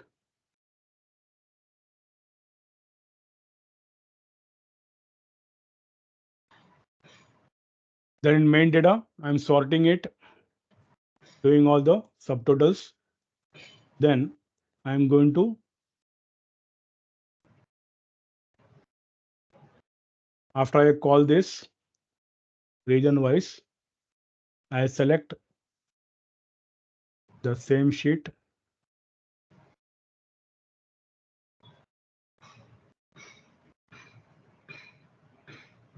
Then I want it below the department wise total. So I want it in A15. Then I'm pasting it. Okay.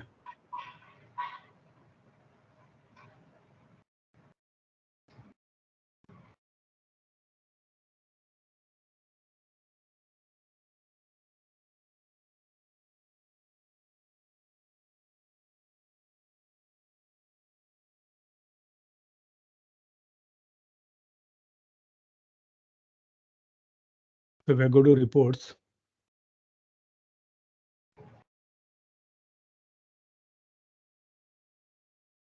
you're getting it in both sheet. You can make the changes like this.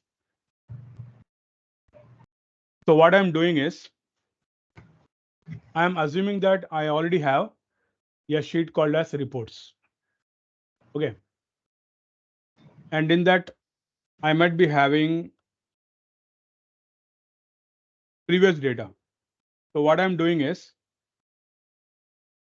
I'm giving the statement cells.clear. We'll learn about this afterwards, but just to solve your query, I'm clearing all the data, then going to A1 of that report sheet.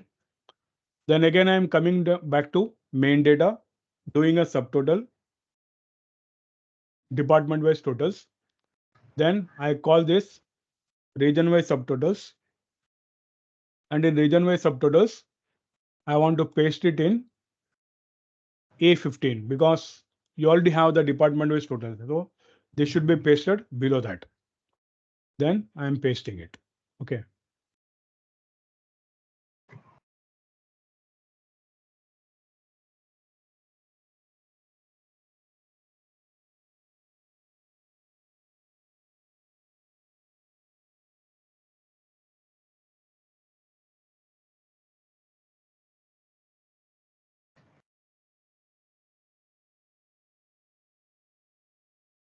So this is how you will get it. Okay.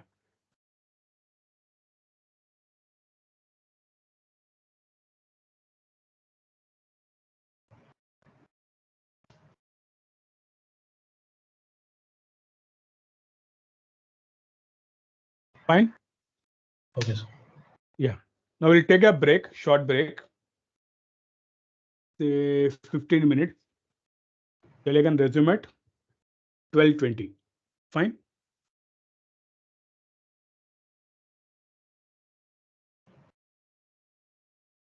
We'll take a break. Okay, okay, sir. Resume at 12:20.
Is everyone back?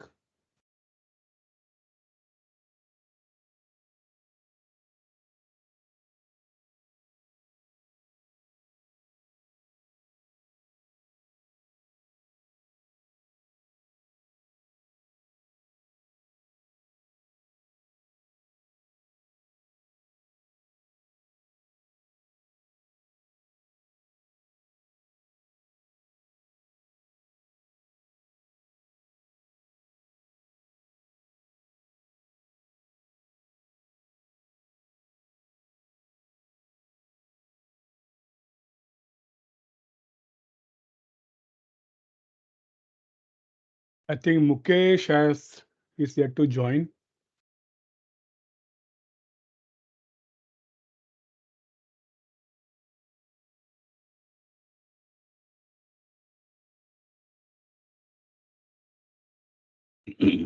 We'll wait for 2 minutes.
Prabhas, are you there?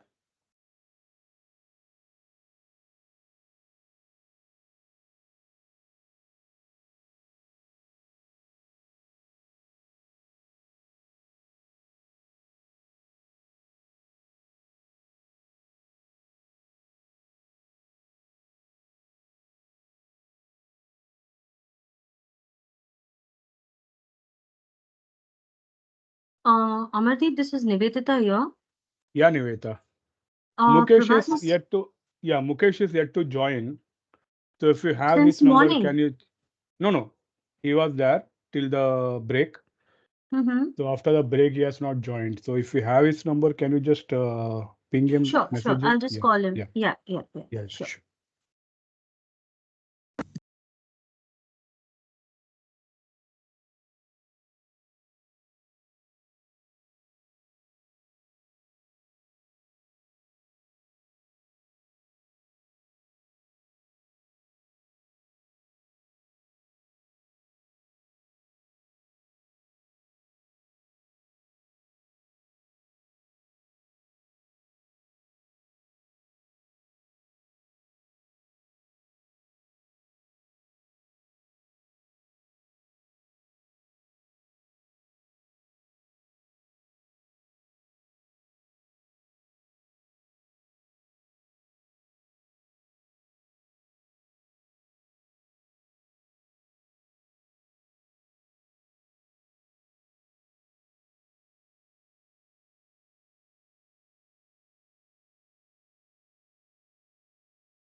Okay.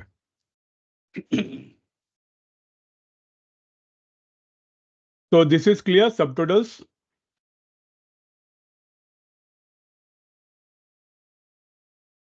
Now I told you earlier that advanced filters is not dynamic, right? So to make it dynamic, we can take the help of macros. Now, what I'll do is I'll record a macro for doing advanced filters, and that macro I'm going to assign it to a button, so that when you click on the button, automatically the filtering will take place. Okay, just watch on the screen. I selected the sheet advanced filters. I'll click on view, macros, record macro. I'll give the name as filters. I'm not going to give any shortcut key here because I'm going to assign the macro to a button. I'll just click on OK. Now the recording has started. To do your advanced filters, I'll click on data, advanced. Make sure in the list range, the entire database is selected. And in the criteria range, for the timing, I'm selecting only department and admin. Now, the moment I click on OK, it should display all the admin records. So I'm getting 10 records here. Once this is done, I'll stop the recording. Click on view, macros, stop recording. Fine. Now I need to draw the button. So for drawing the button, I'll click on the developer tab. In the developer tab, you have this insert option. When I click on the drop down of insert, I'm going to get two groups here, form controls and ActiveX controls. Now we need the form controls. Now in form controls, if you keep your mouse on any icon, it will show you what that icon does. So the first one is button. Second is, you can see combo box, checkbox, radio buttons. Okay. So what we need is the button. So I'll click on the first option, button, and draw the button like this. Select that form control button, and you can draw it anywhere. Make sure that you're drawing it below the criteria range header. Once I finish the drawing, I'll get a window like this where Excel is asking which is the macro that you want to assign to the button. So I will select filters and click on OK. And it should see a button like this. We can also edit it. So I'll remove this text button and replace it with filters. Now to remove the selection, I'll click anywhere outside and the selection will be removed. Now I'll make the changes here. I'll make the department, let us say sales. After that, if I click on the button, you will see all the sales records has been displayed. So earlier we had given a shortcut key for a macro. Now we have assigned the macro to the button. So make the changes, say finance.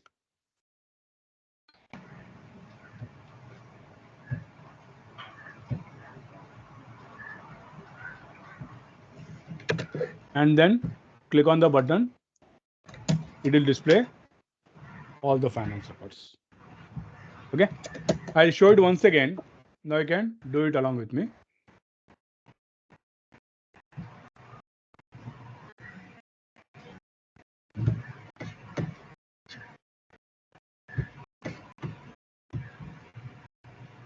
Select the sheet called as advanced filters.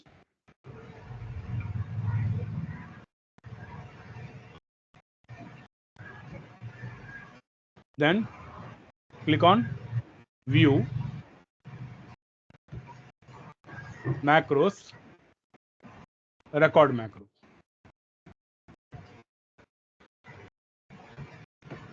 Give any name. No need to give a shortcut key. Just click on OK. Now the recording has started. Now first I need to filter the records. So I'll go to data, advanced. Make sure in the list range, the entire database is selected, and the criteria, select only the department and the condition. Click on OK. You should see only those departments. Then stop the recording. Now I told you to stop the recording. What will happen if I don't stop the recording?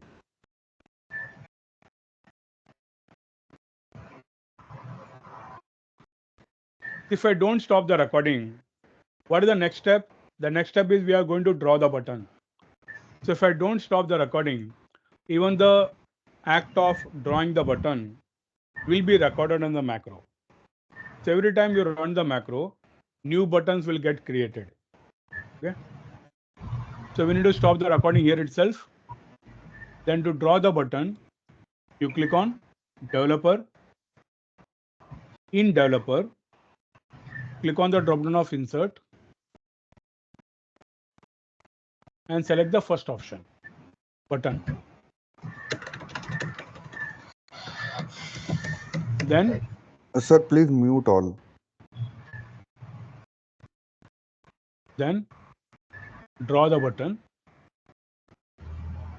The moment you finish the drawing, Excel will automatically ask me which is the macro that you want to assign. So in this case, filters, and click on OK. Then we can also edit this.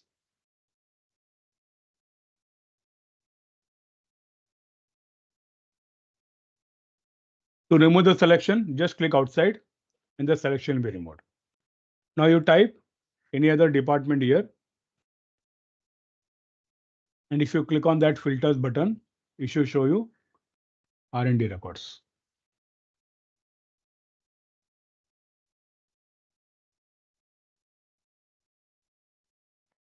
Yeah, I clicked on the button, Huh? but it's not showing sales. It is showing what? It is not showing sales. Okay. Can you share your screen? Yes, I can. What about others? Bhaskar, Aditya, Mukesh, working fine? Facing same problem, which is faced by. Okay, fine. I got this, I applied the macro and I got the button. I placed it here. I named the button department. I click the department. Same issue, sir. Okay, fine. There's a big- I will guide you again. Can you do it along with me when I will tell you and you can do it along? Yes, sir. Oh, sure. Any one of you can share your screen. I'll share this thing. Okay, fine. Just a moment. Huh. Yes. Yeah. Now, first what you do is you delete that button. How will you delete the button? Just right click on that. Right click. Now you're getting these pointers, right? The points on that particular button. Just click on the border. Yeah, just click. Now press delete. No, press delete. Don't cut it. Now you press delete. Fine, perfect. Now first you go to view. Wait. Go to view, macros, view macros. No. You already have that filters macros recorded. So I want you to delete that. Go to view macros. Yeah, yes, perfect. Now keep your cell anywhere inside the main database.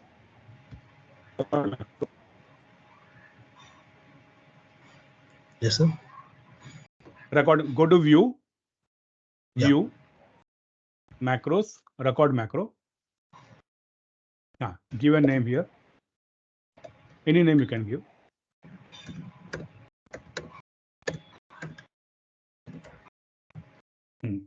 Then click on OK.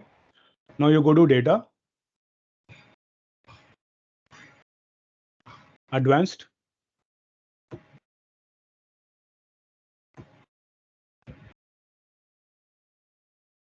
The list range is, no, don't select department region. Select only department and sales.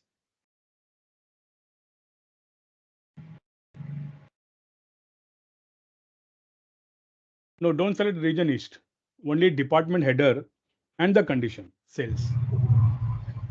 Okay. D4 to D6. Sorry, yeah, D4 to D5. Where is 5? I think that got hidden here. 4 in the rows you are.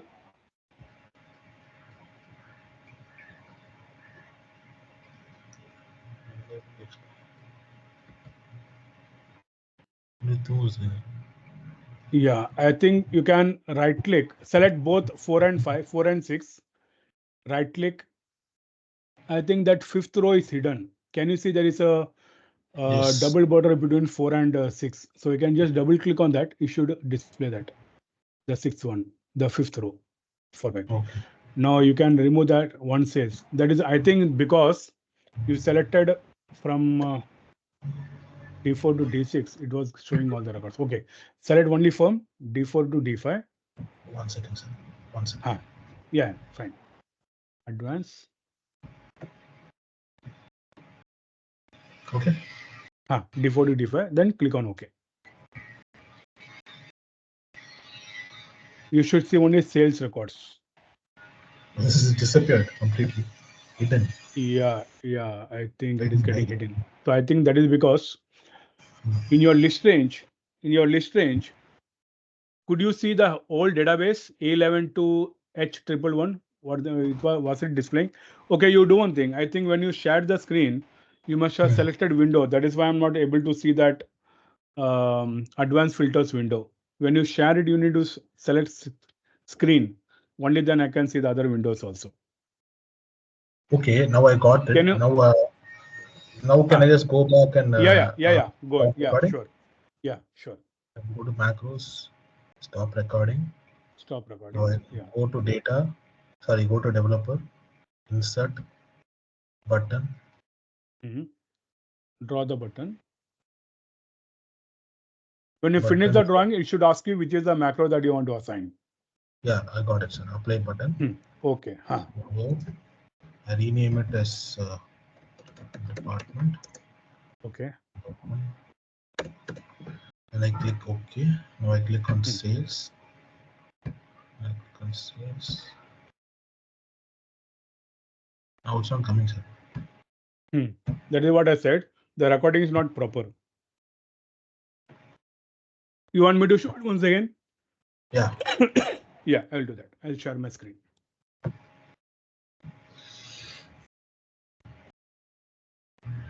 I'll remove this first. See, how do you delete the button? What you do is, when you right click, you will see this button is getting selected. You can see the points around the border. So once you click on the border, that menu will go away. You click on the border, then you press delete from the keyboard. So that button will be deleted. Okay. Now, I'll keep my cell anywhere inside the main database. First, you go to view, macros, record macro. I'll give the name as filters or department filter. Any name you can give. Department underscore filter.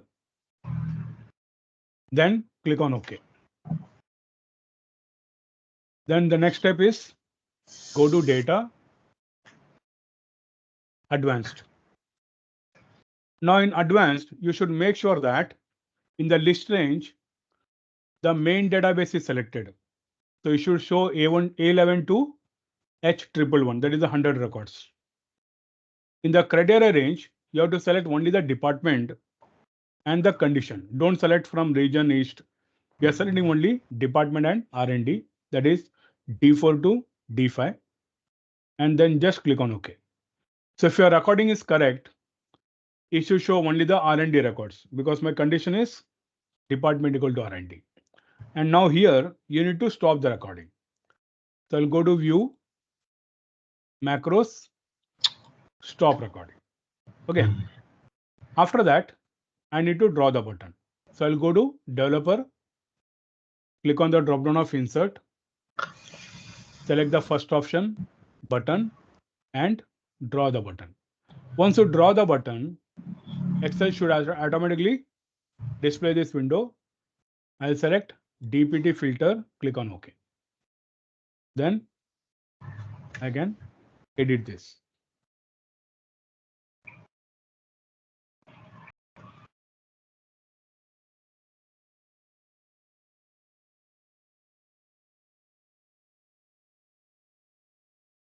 Now I change the department here.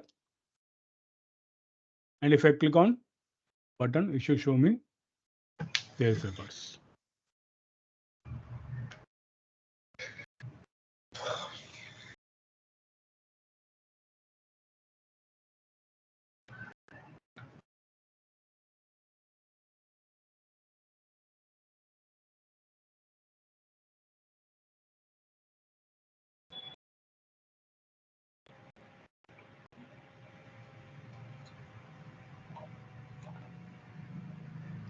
Aditya working fine?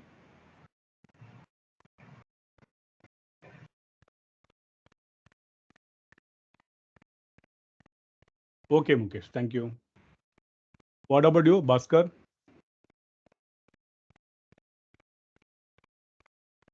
Yes, sir. Okay. Vignesh? I'm actually trying once more. I'm trying. Okay.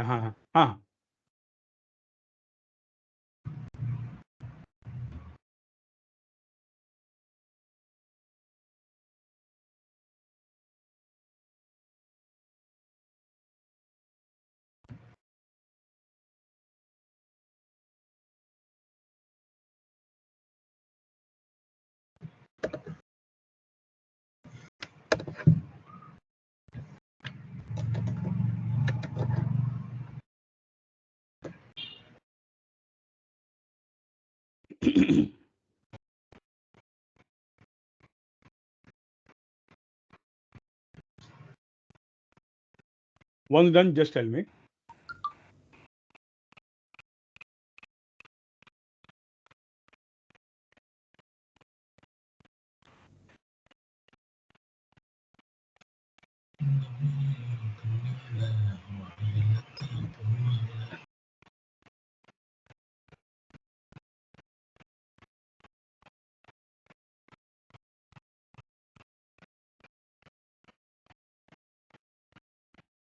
Yeah, Bhaskar. Sir, for all this, we should not convert it to table, right? We should not have it in table format, right?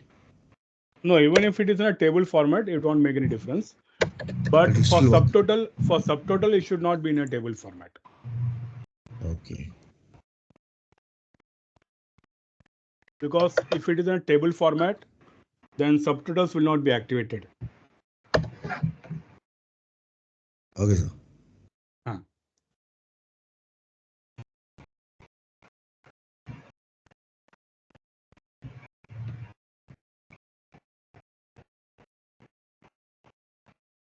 Vignesh, done?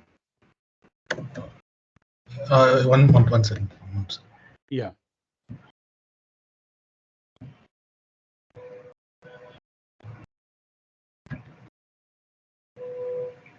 Just a minute.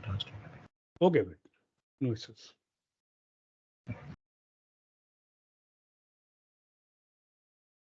If you want, I can show it once again. No, I got it. Just a moment only.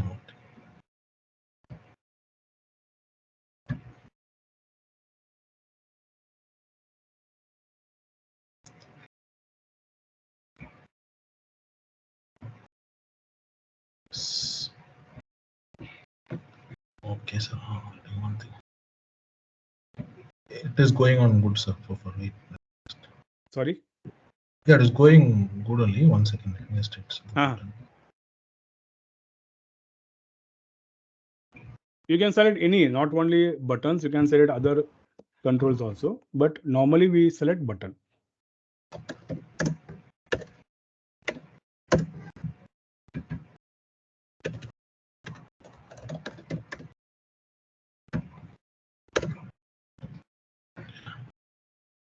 Now I try to part. Yes, sir. Now it's working. Not working? It is working. Okay, fine. Thank you. Thank Now, you. we can also assign the macro to a shape. For example, if I go to insert, you have the illustrations group. In illustrations,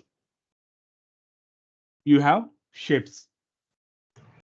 So I can select any shape from here, and I can also assign a macro to the shape.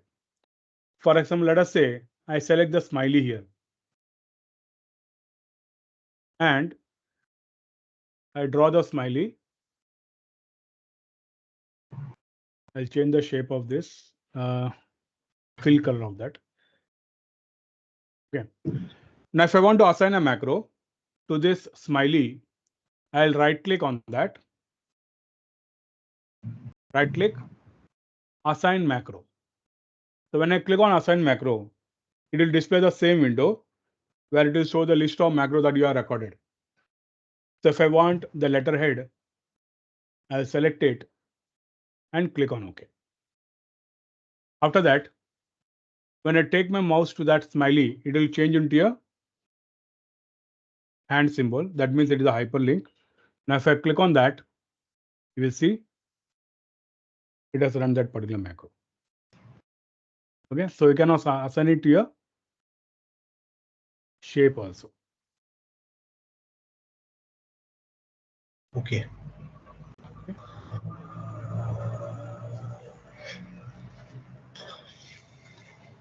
So we have seen subtotals, we have seen advanced filters.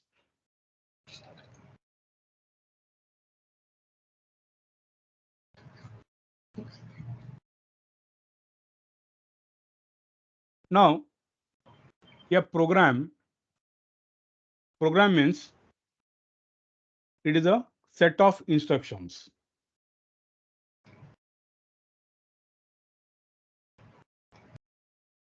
The program can be classified into two types. We have something called as subroutines, and we also have something called as functions.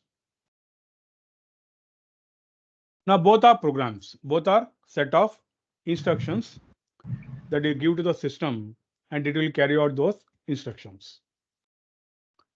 The main difference between a subroutine and a function is that functions will always return a value. Functions will always return a value means what? Suppose I have some values which I want to sum. I'll use a function called as equal to sum and select the range. So this is giving me a result. It will return some value. So in this case, the summation of all these three values. Sometimes when you use a VLOOKUP function, you will get a NA. NA means not available. So the function can also return an error, but it will always return something. It can be error or it can be the result that you want. Whereas subroutines will not return any value. Functions are cell-based. Cell-based means, suppose I want to use a VLOOKUP, I go to a particular cell and say equal to VLOOKUP. Whereas subroutines are object-based. Now we'll see about what are objects. later in the training program. But for the timing, just understand that Visual Basic is called as a object-oriented programming language.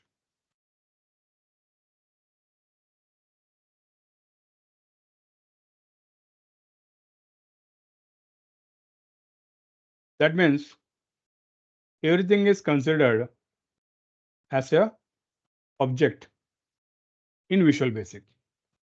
The Excel application, workbook, worksheets, ranges, cells, everything is object. What we do in Visual Basic is we write the statements to manipulate the objects. So these subroutines are object based. It will work on the objects. Suppose I want to add a sheet. I'll write a subroutine for that, not a function. Okay. Functions will always have arguments. Now, what are arguments? Suppose I type a function called a VLOOKUP. You get some values here. Lookup value, table array, column index number, range lookup. So these are called as the arguments of VLOOKUP function. So every function should have at least one argument. It is mandatory that you give an argument to your function. But subroutines generally don't have arguments.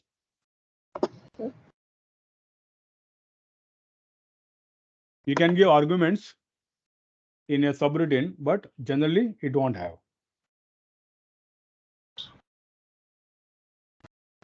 If you don't give any arguments in a function, it is going to give error, but subroutines will not give any error, even if you don't specify the arguments.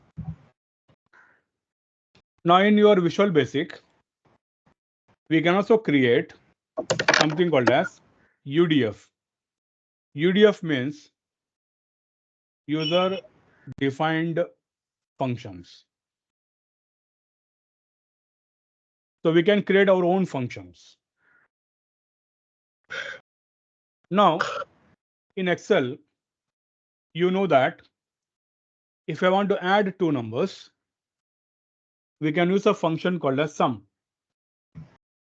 But suppose I have two values, and if I want to take the difference between these two values, is there a function available for that?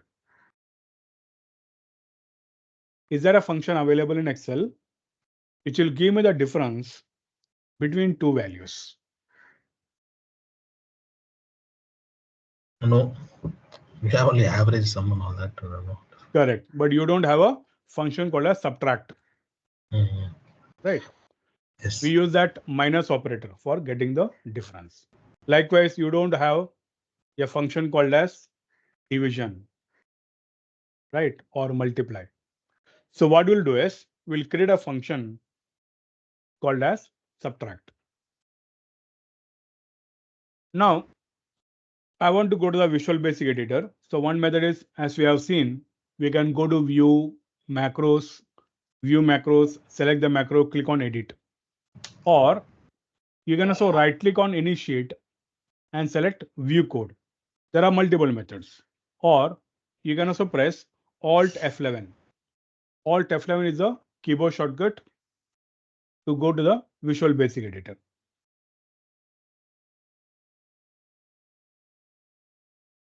Press Alt F11 to go to the Visual Basic editor. Now from now on, we have completed the recording part. Now we are going for the coding part. Okay. So I want to write these functions in a new module. So when you're in the Visual Basic editor, click on Insert. Click on Insert, Module. Click on Insert, Module. So you'll get one more module here. Now, when you write or record, say programs on a daily basis, there will be many modules that are getting created. Over a period of time, let us say I have some 20 or 25 modules. When I recorded the macro or when I wrote it, the logic was very fresh in my mind. But after say 6 months or 1 year, suppose I want to make some changes in a particular module. I might not remember that particular program is in which module. So what I can do is I can also rename the modules. So when you rename the modules, you can directly go to that particular module and make the changes over a period of time. How do you rename a module? You select the module. In the properties window, you will see there is a name property. So I can edit that name property. So the module one is, it consists of our letterhead macros. So what I'll do is I will rename it as basic macros. Module 2 is subtotal. So I'll rename that as say reports. Module 3 is what we just inserted. That I'll rename it as functions, or you can say UDF.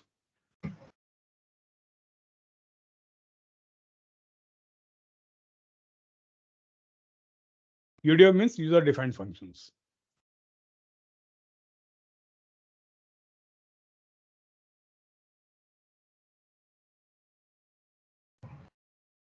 Okay. Now functions, like you can see here, whatever we have recorded, it is a subroutine. When you record, it will be always a subroutine. You can't record a function. So here you can see it is starting with sub. Sub stands for short for subroutine. There is the name of the macro. And if you come to the end, there is a end sub. Likewise, when you create a function, the function should start with the word function, name of the function. So our name of the function will be subtract. And this subtract function takes two arguments, that is value 1 and value 2.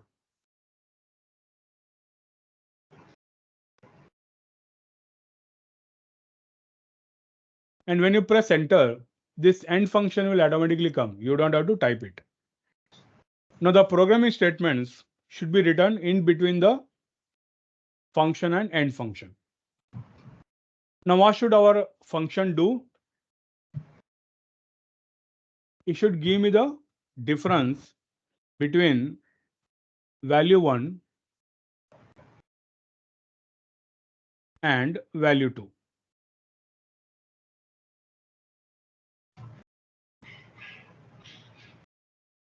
Just write it down. This function subtract will give me the difference between value 1 and value 2.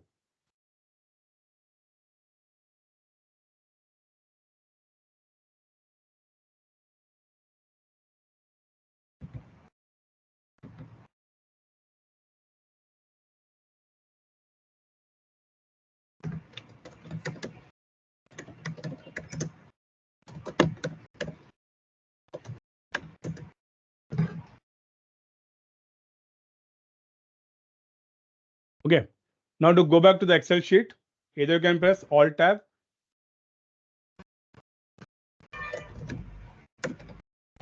or you can also close the Visual Basic Editor. You will come back to the Excel sheet. Don't close it, you minimize it because we need to go to that editor again and again. Now what I'll do is I will insert a blank sheet. I'll type some random values.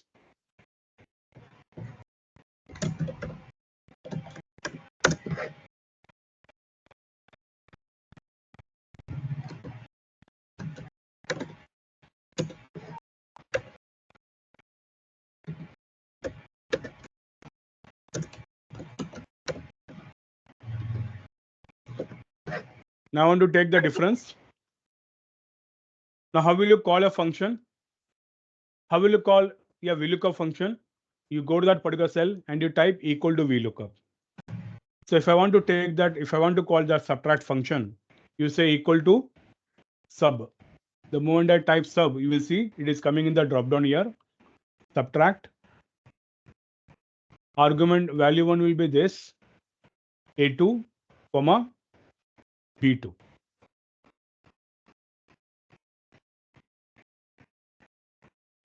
So we have written a function which is not a part of your Excel application. So this is UDF, user defined functions. So right, module, how do you rename the module? You select that module. Okay. And below you will get this properties window. In the properties window, there is a name property. You click on the name property and make the changes. If you're not getting this properties window, you can go to view and select properties window. Okay.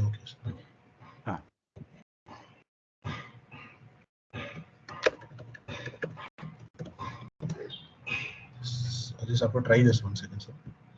Yeah, sure. Go on saving the file every 5-10 minutes. You never know when Excel will crash.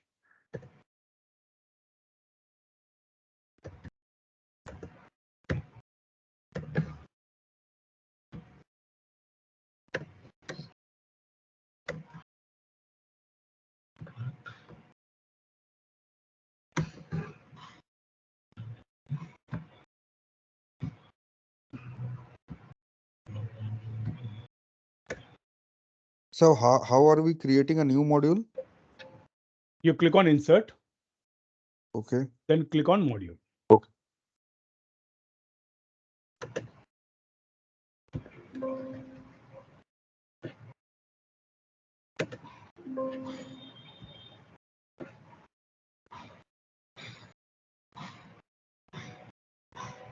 So I typed Yeah.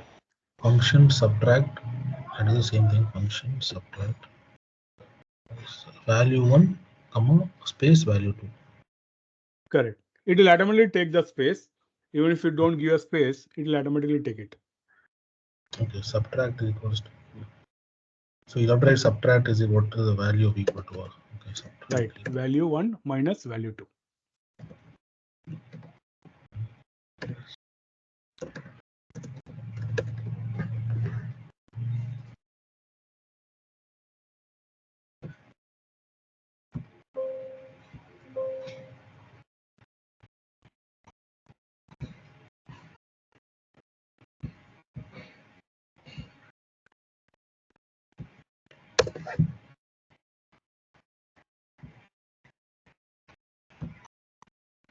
I'm getting an error. Name error? Not name error. It's just highlighted in yellow. Function subtract. So yeah. See, any statement will get highlighted in yellow color if you have some error in that. So just check whether, see, this function name subtract and this subtract, they should be same. Just check. It should not have any spelling mistakes. 1 second, sir. Or you can share your screen. Yes, sir.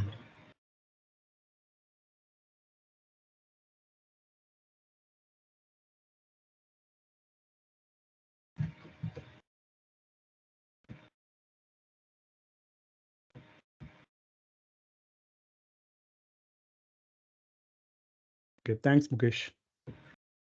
Also put it on the chat. You can also copy paste from there if you want. I'm writing function subtract. Mm-hmm. And, Function subtract value 1, value 2. Yeah. Subtract equal to value 1 minus value 2 and function. Okay. On the top where you can see the menu, right? Can you see there is a reset option? Just click on reset. No, that run in run. Reset. No.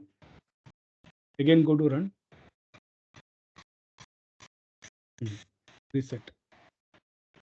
You are getting this brown dot, right? Just click on that dot, that selection will go away.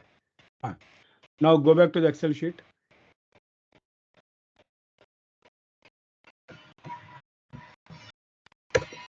I'll just try 1 second. I think so. I'm not sharing the screen. One second. You need to share screen. Only then I will see the other windows.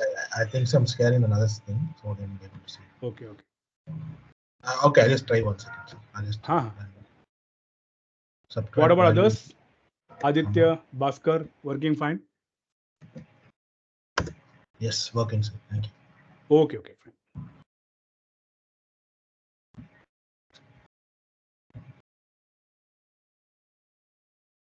So we have written a new function called as subtract.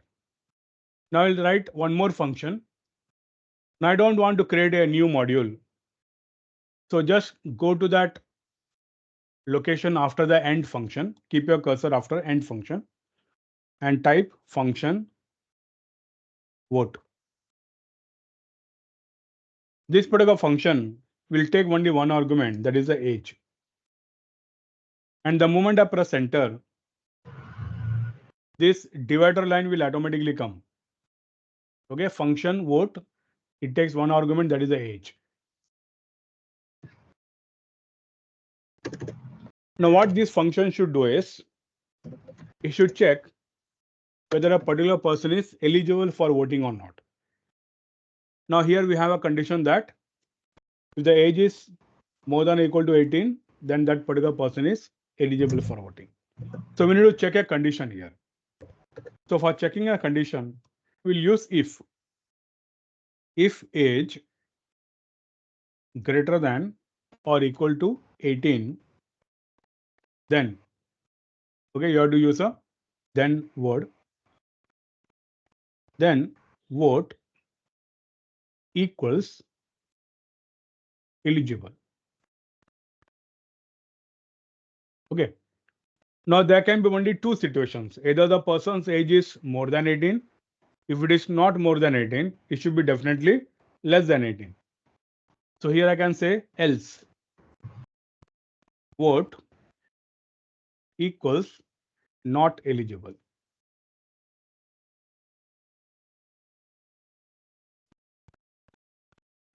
Okay. Now in Excel, when you give a function, you use a opening bracket and a closing bracket. So the closing bracket tells Excel that this particular condition has closed. It has finished.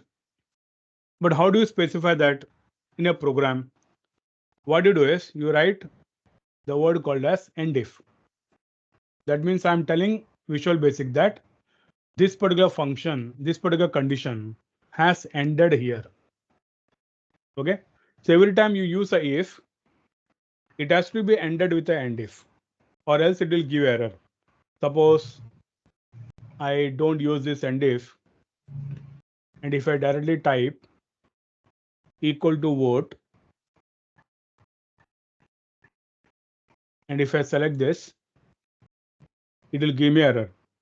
Block if without end if. Okay. So it will be end if.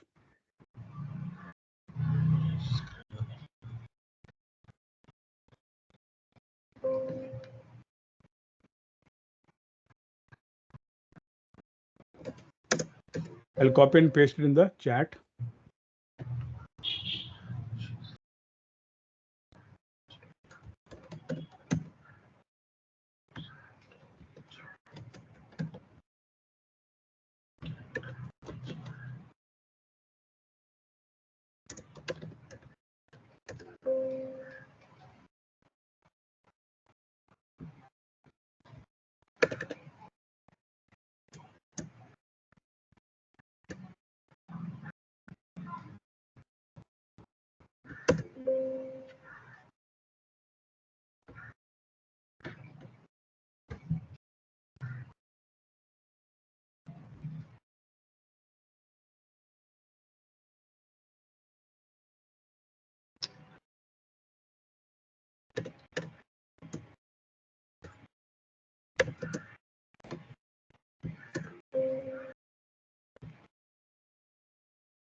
Is this clear? Function vote.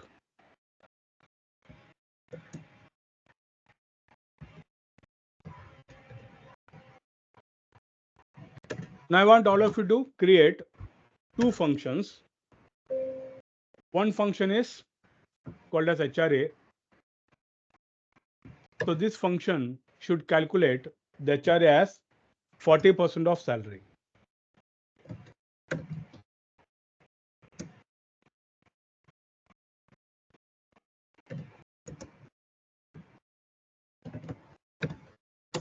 Okay, this is one function that you need to create.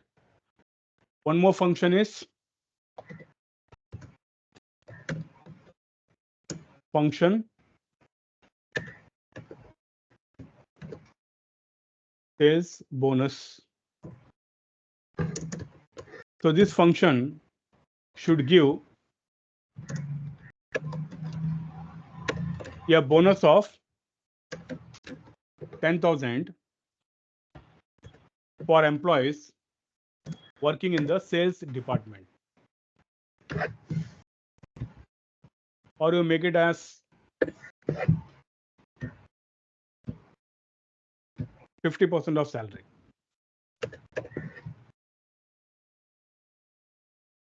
I'll note it down here.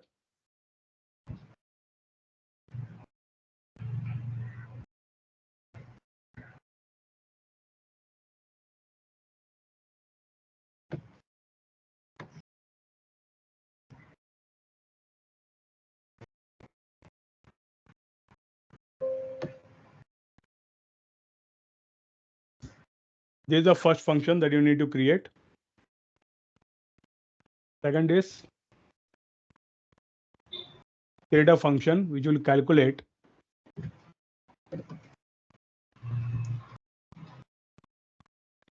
bonus for the sales as 60% of salary.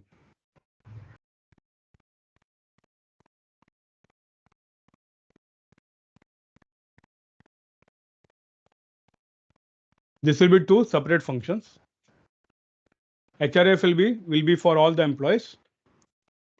But the second one is it should give the bonus only for employees working in the sales department.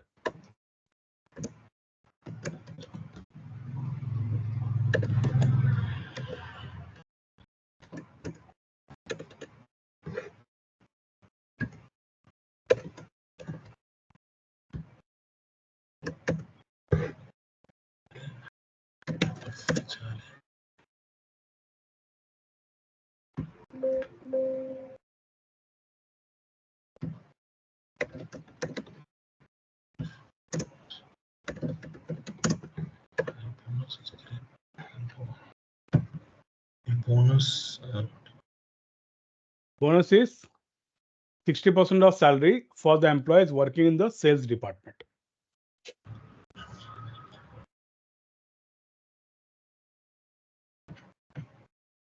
Sir, I've tried this vote function and I've just replaced age with value and it is returning 0 in every case. Okay. How did you type 40%? No, not this one. Vote function. Acha, vote function. Okay. I will display the check your statements.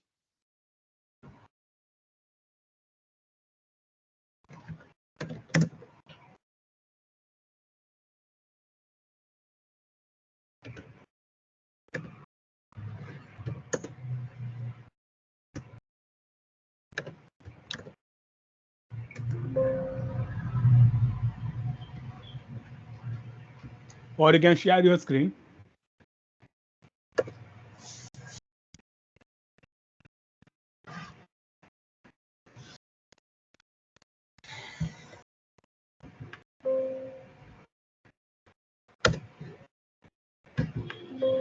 Now see, if value is greater than 18, then vote should be equal to eligible, not value equal to eligible.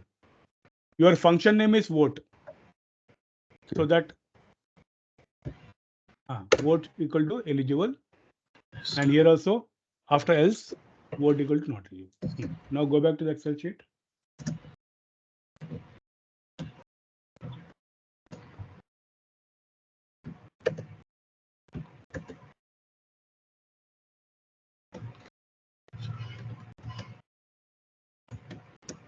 Okay, sir.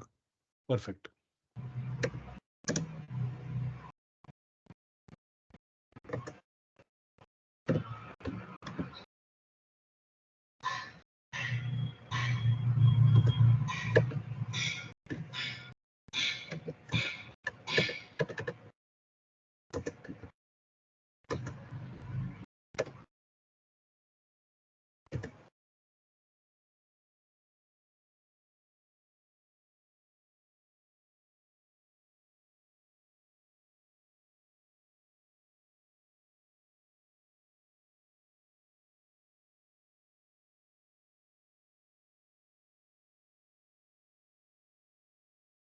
Done. The first one, create a function which will calculate HRA as 40% of salary.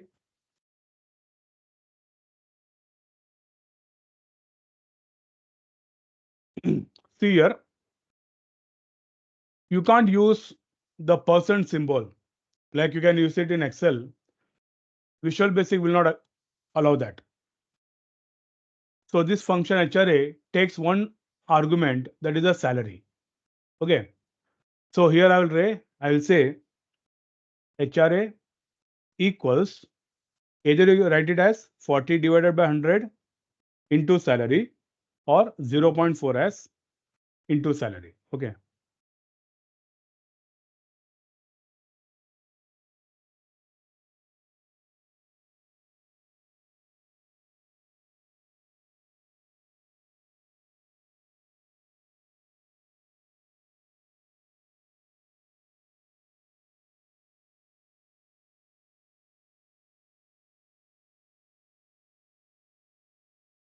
So I'll go to the main data.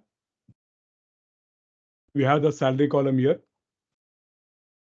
Give the header as HRA and I'll type equals, or function name is called as HRA, and it takes only one argument, that is the salary.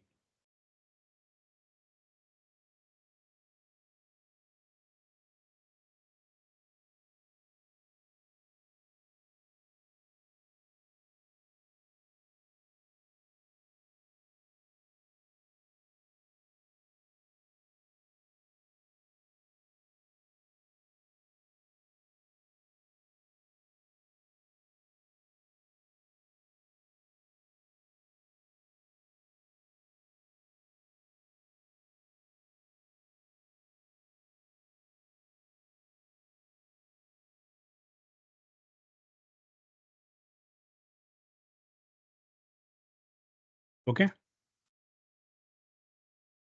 Now the next function,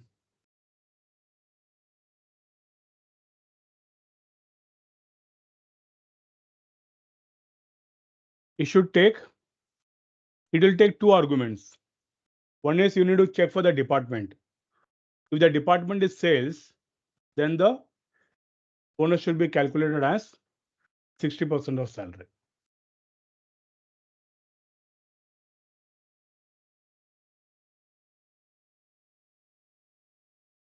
So the function name is, or can you try this?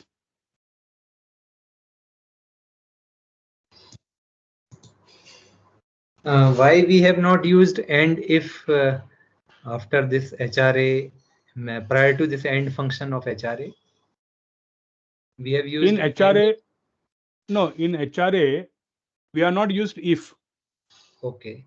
It is a simple calculation, just 40% of salary. Okay. Now the sales bonus, it will take two arguments, department and salary.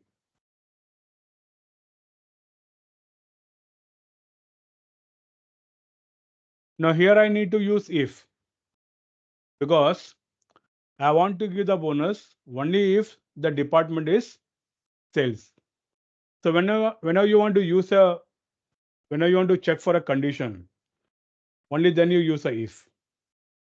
So I'll say if department equal to sales. So in this case, the sales that you are written, it is case sensitive.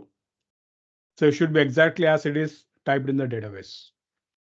So if the department is sales, then we want to do what? We want to give the bonus. Sales bonus will be 60% of salary. So that is either you can say 0.6 multiplied by salary. Okay. Now it is also, there might be departments which are not sales. So for them, we are giving nothing. Then if the department is something else, then the sales bonus is going to be, if you want to put it in text, you can say no bonus or not applicable, something like that.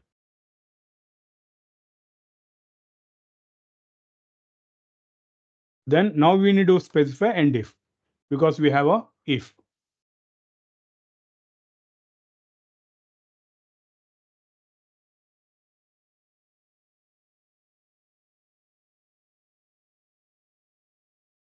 We'll again do it in the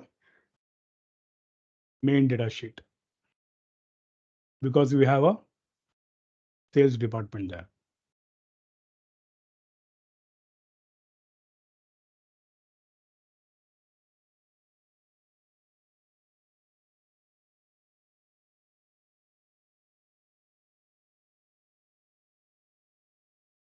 Now, since we have used two arguments, first argument is we need to specify the department. So where is the department? Department is in D2. Then second argument is salary. So H2. So here the department is admin. So it is coming as not applicable. Now if I double click this,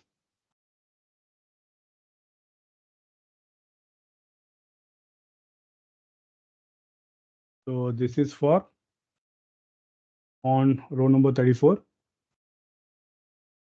She is working in the sales department.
Done.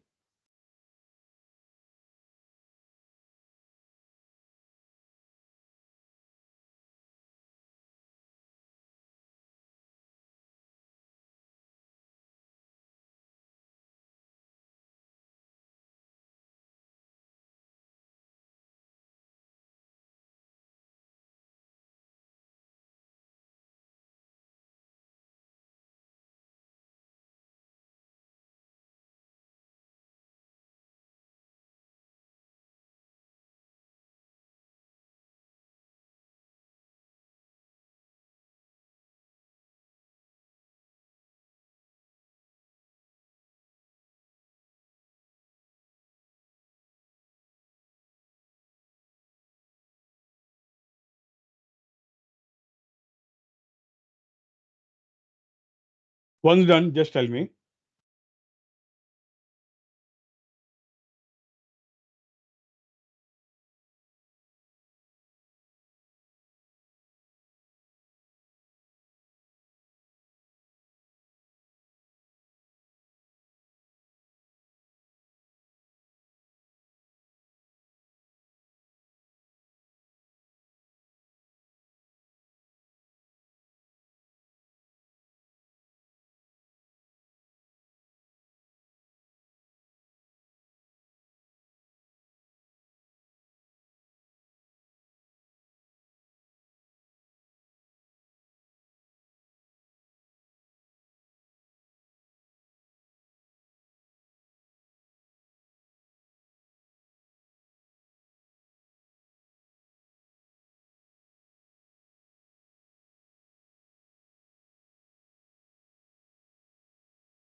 Done?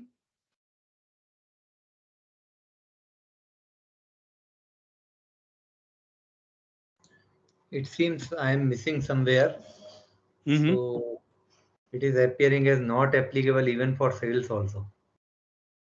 See, when you type when in a function, this sales, it is case sensitive. Okay. Okay. So S is capital and others are small. Okay.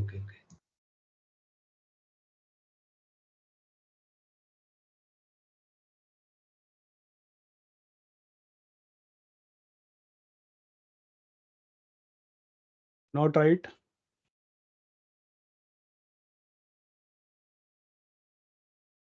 Yes, I am checking.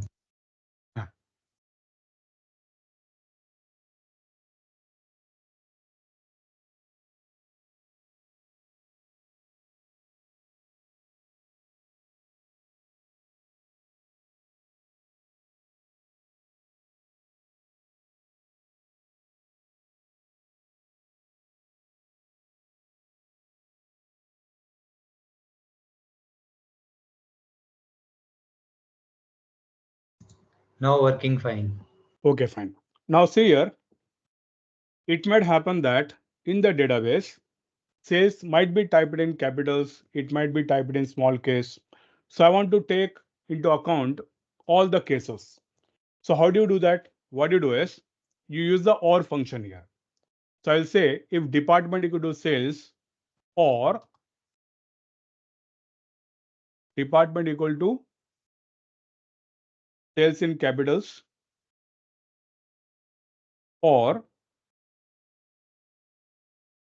department equal to say small letter capital, sales will be small. Then so we need to take care of all the combinations. Okay. So we have sales in title case, sales in capitals, sales in this particular format, or it might even be in everything small. Okay. So after this, it will take care of any case. Now if I go back,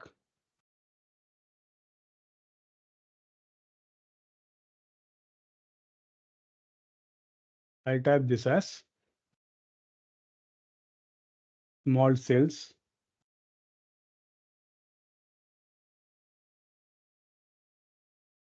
So this will be capitals. Okay. And if I go back, run the function again, you can see it as calculated.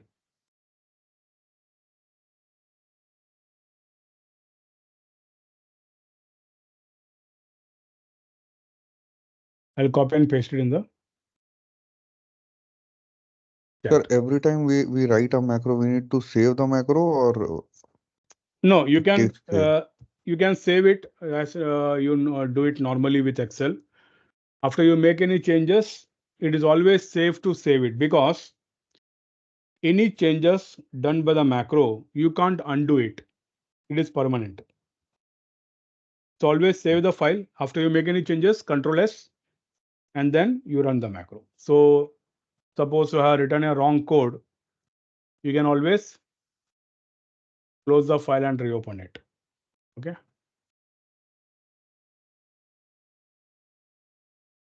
I'll copy and paste this updated function in the chat box.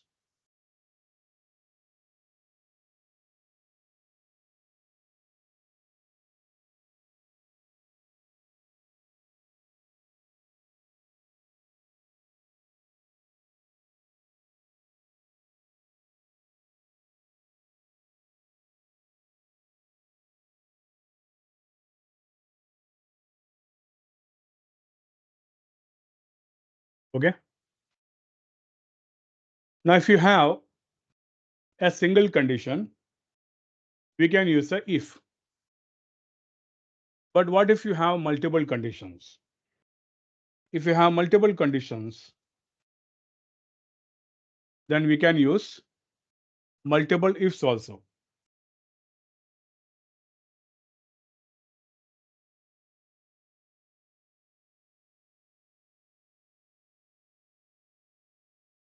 So these are called as conditional statements. When I use a if statement, that is called as a conditional statement.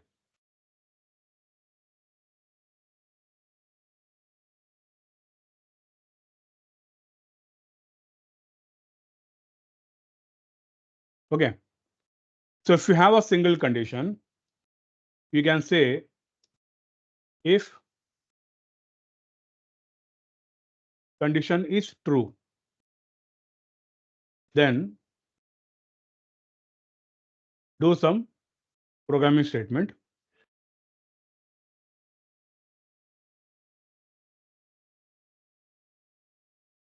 Else other program.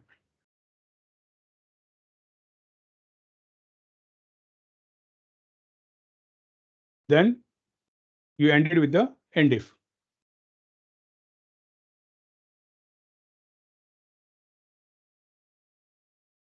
Suppose you have multiple conditions. In Excel, we use nested ifs. Similar to that, we can use it like this. If condition 1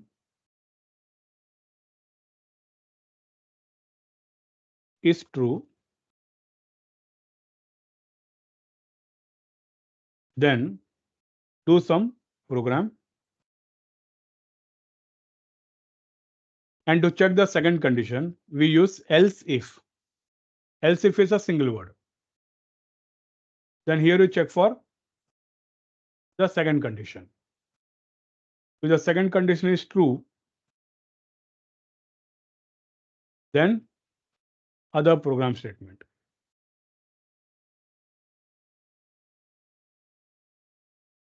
Like this, you can check any number of conditions. Again, else if.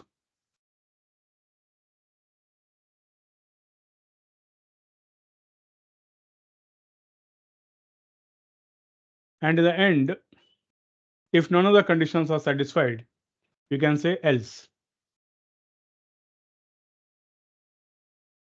Then you end it with end if. So these are the two structures that is available with conditional statements.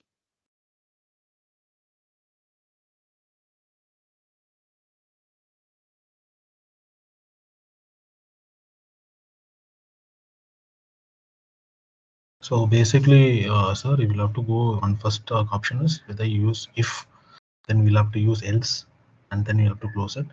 If we go with else, we'll have to go with, we can go with the different programs till it executes. Yeah, till that else statement, the last statement. Okay. Correct.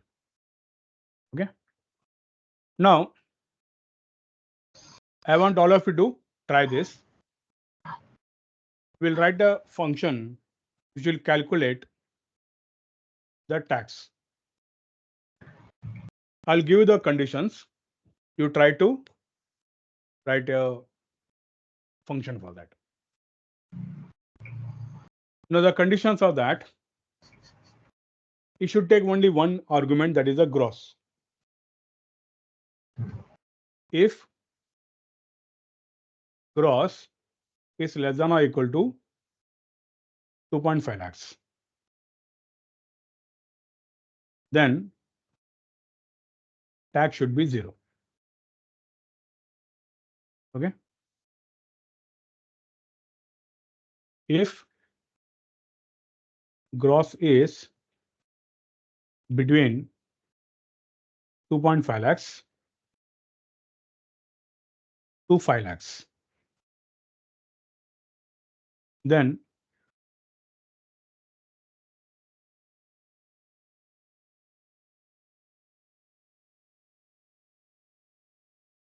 tax should be 10% of gross minus 2.5 lakhs.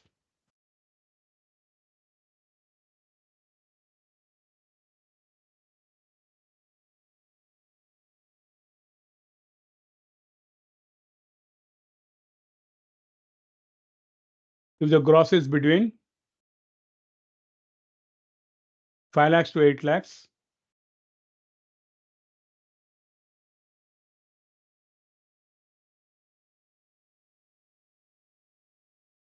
5 lakhs to 8 lakhs, then tax should be 20% of gross minus 5 lakhs plus 25,000. And if the gross is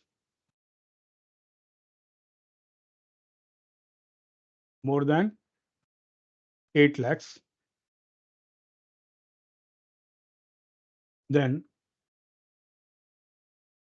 tax should be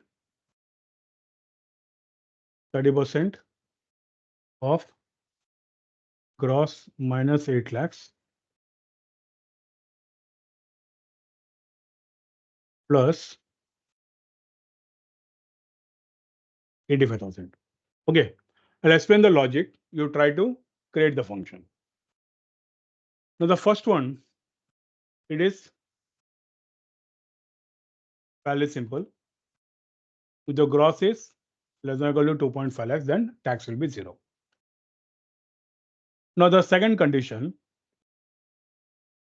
if the gross is between 2.5 lakhs to 5 lakhs, then tax should be calculated as 10% of gross minus 2.5 lakhs. Now suppose the gross is 3 lakhs.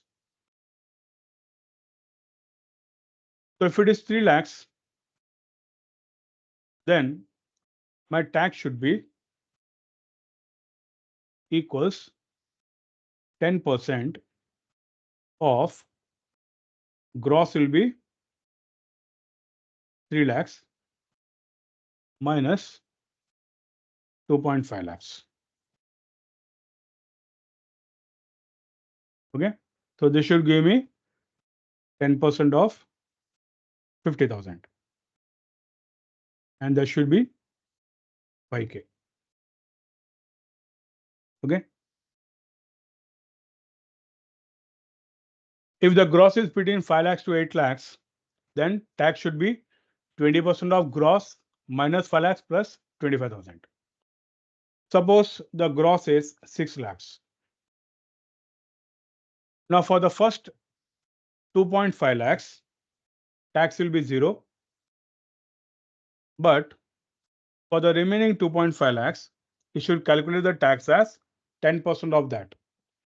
So this will be 20% of gross will be say 6 lakhs. 6 lakhs minus 5 lakhs plus 10% of the tax that is between 2.5 lakhs to 5 lakhs. So 10% of 2.5 lakhs.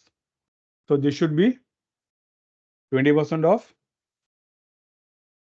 1 lakh plus 10% of 2.5 lakhs will be 25K. So that will be 20K plus 25K. So this should give me 45K.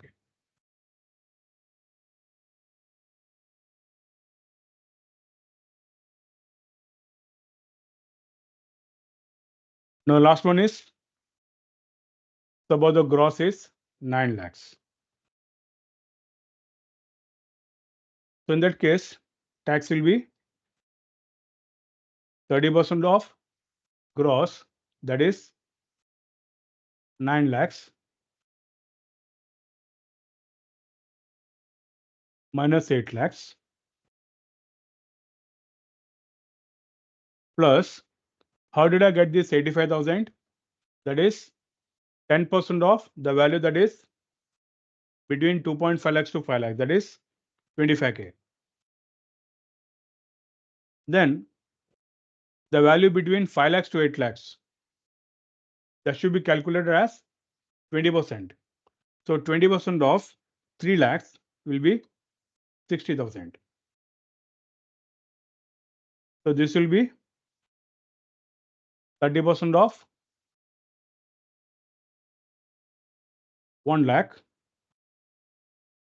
plus 85K.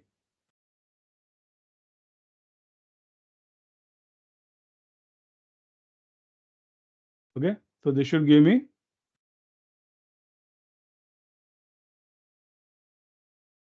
30,000 plus 85K. So that should come as 115. Okay. Once the logic is clear, you just need to convert that into a programming statement. So I'll copy and paste it in the chat box.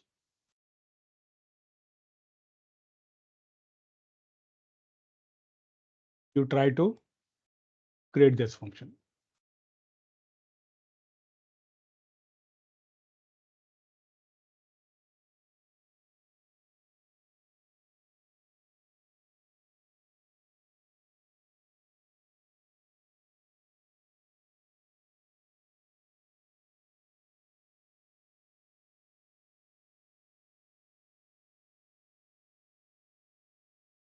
So we have seen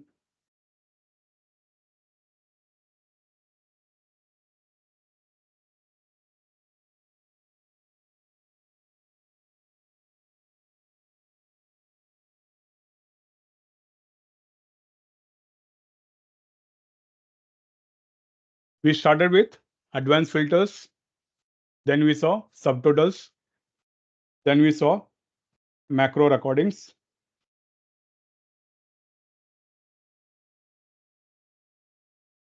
In macro recordings, we saw how to record a simple macro.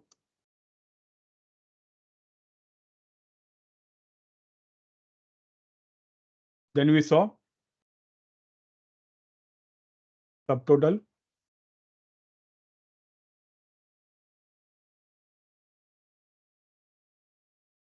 Then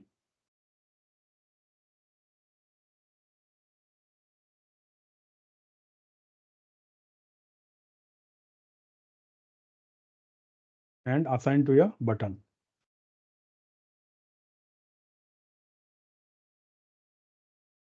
Yes.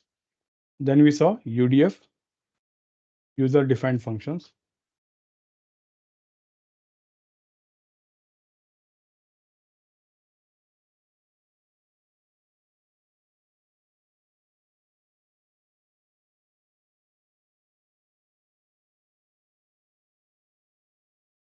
Any doubts, any difficulties? Sir, when I'm typing else if it is not coming in blue color, I think it is not taking that syntax. No, after you type else if, you need to type something in front of that. Only then it will change the color. Okay.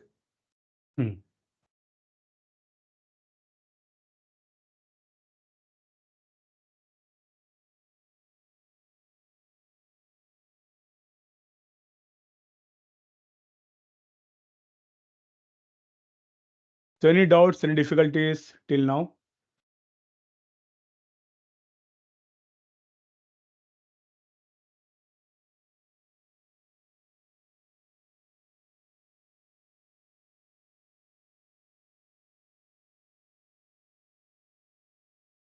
So for the programming part, we'll do next week, sir, next Sunday. Right. Now we have started with the functions programming, right? So next week, that is, I think, on 18th, right? So Yes. we'll start with range statements. From next week, it will be complete coding part, programming part. We'll see something called as range statements. Then we'll write a small program called as data entries. Then we will see what are loops. So I think next week they should get completed. Then on day 3, we'll start with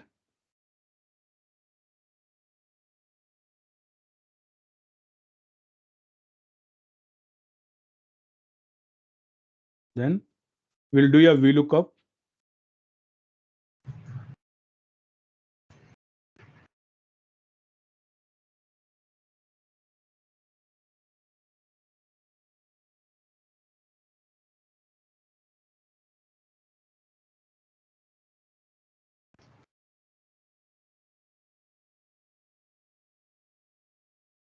Sir, how do we write multiple statements in else if, like salary is greater than 2.5 lakhs, 5 lakhs and less than 2 and less than 5 lakhs? No, you need to write salary is greater than 2.5 lakhs and salary is less than 2.5 lakhs. Sorry, less than 5 lakhs. After and again, you need to specify salary.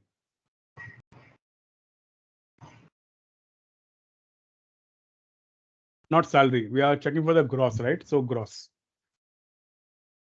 So lookup using macro, data consolidation, error handling, then cross application macros. Cross application macro means we can also write a macro which will automatically send the emails through Outlook. Yeah. So this should get for day 3. Day 4, we'll see user forms.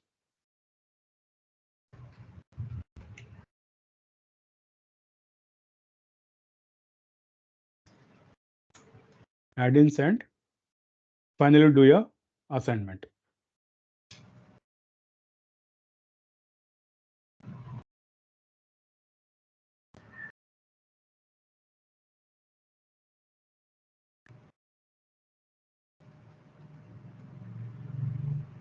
Okay. You can take this as a homework, the tax calculation part. So when I click on that, it should automatically calculate the tax for all the employees or whatever gross we have given. Now, the functions that we are defining, the user defined functions, that is getting stored somewhere, right? Suppose I want to see where these functions are stored. You click on this fx. In the formula bar, you have this fx. If I click on the fx, it will display a window like this. You can say there is a category option here. If I click on the drop down, you will see one category called as user defined. If I click on this user defined, you will see all the functions that you have written. Okay, so here you can see HRA, sales bonus, subtract, and vote.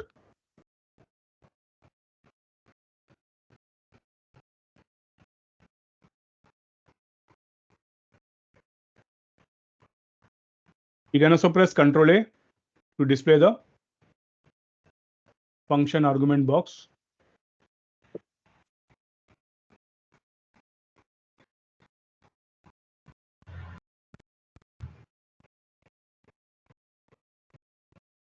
Okay.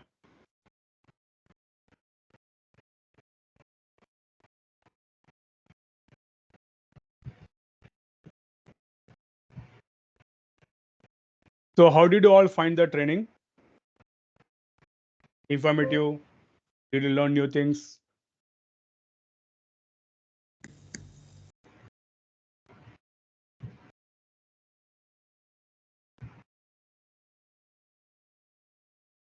Yeah, thank you, Aditya.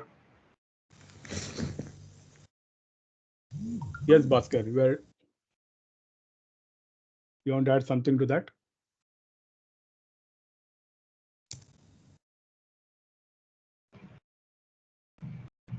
Okay. Mukesh, Vignesh, Mukesh, yeah, thank you. That was nice. That was nice, sir. Thing is that these functions, user defined function, will be only for this workbook or will be elsewhere also we can apply? No. So these Only. functions that we have written for this particular workbook will work only for this workbook.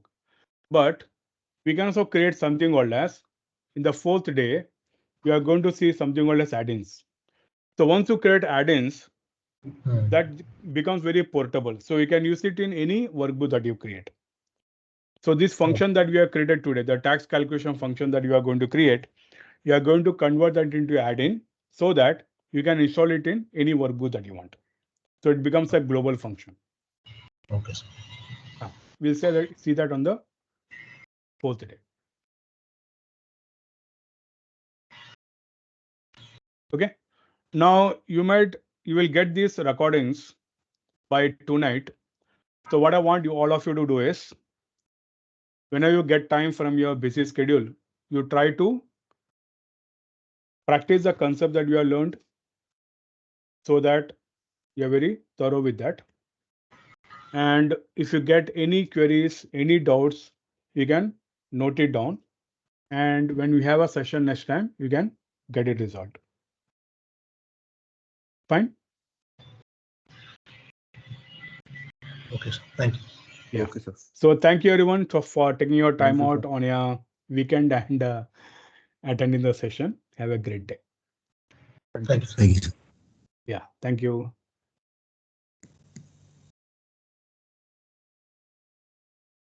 Thanks, Aditya.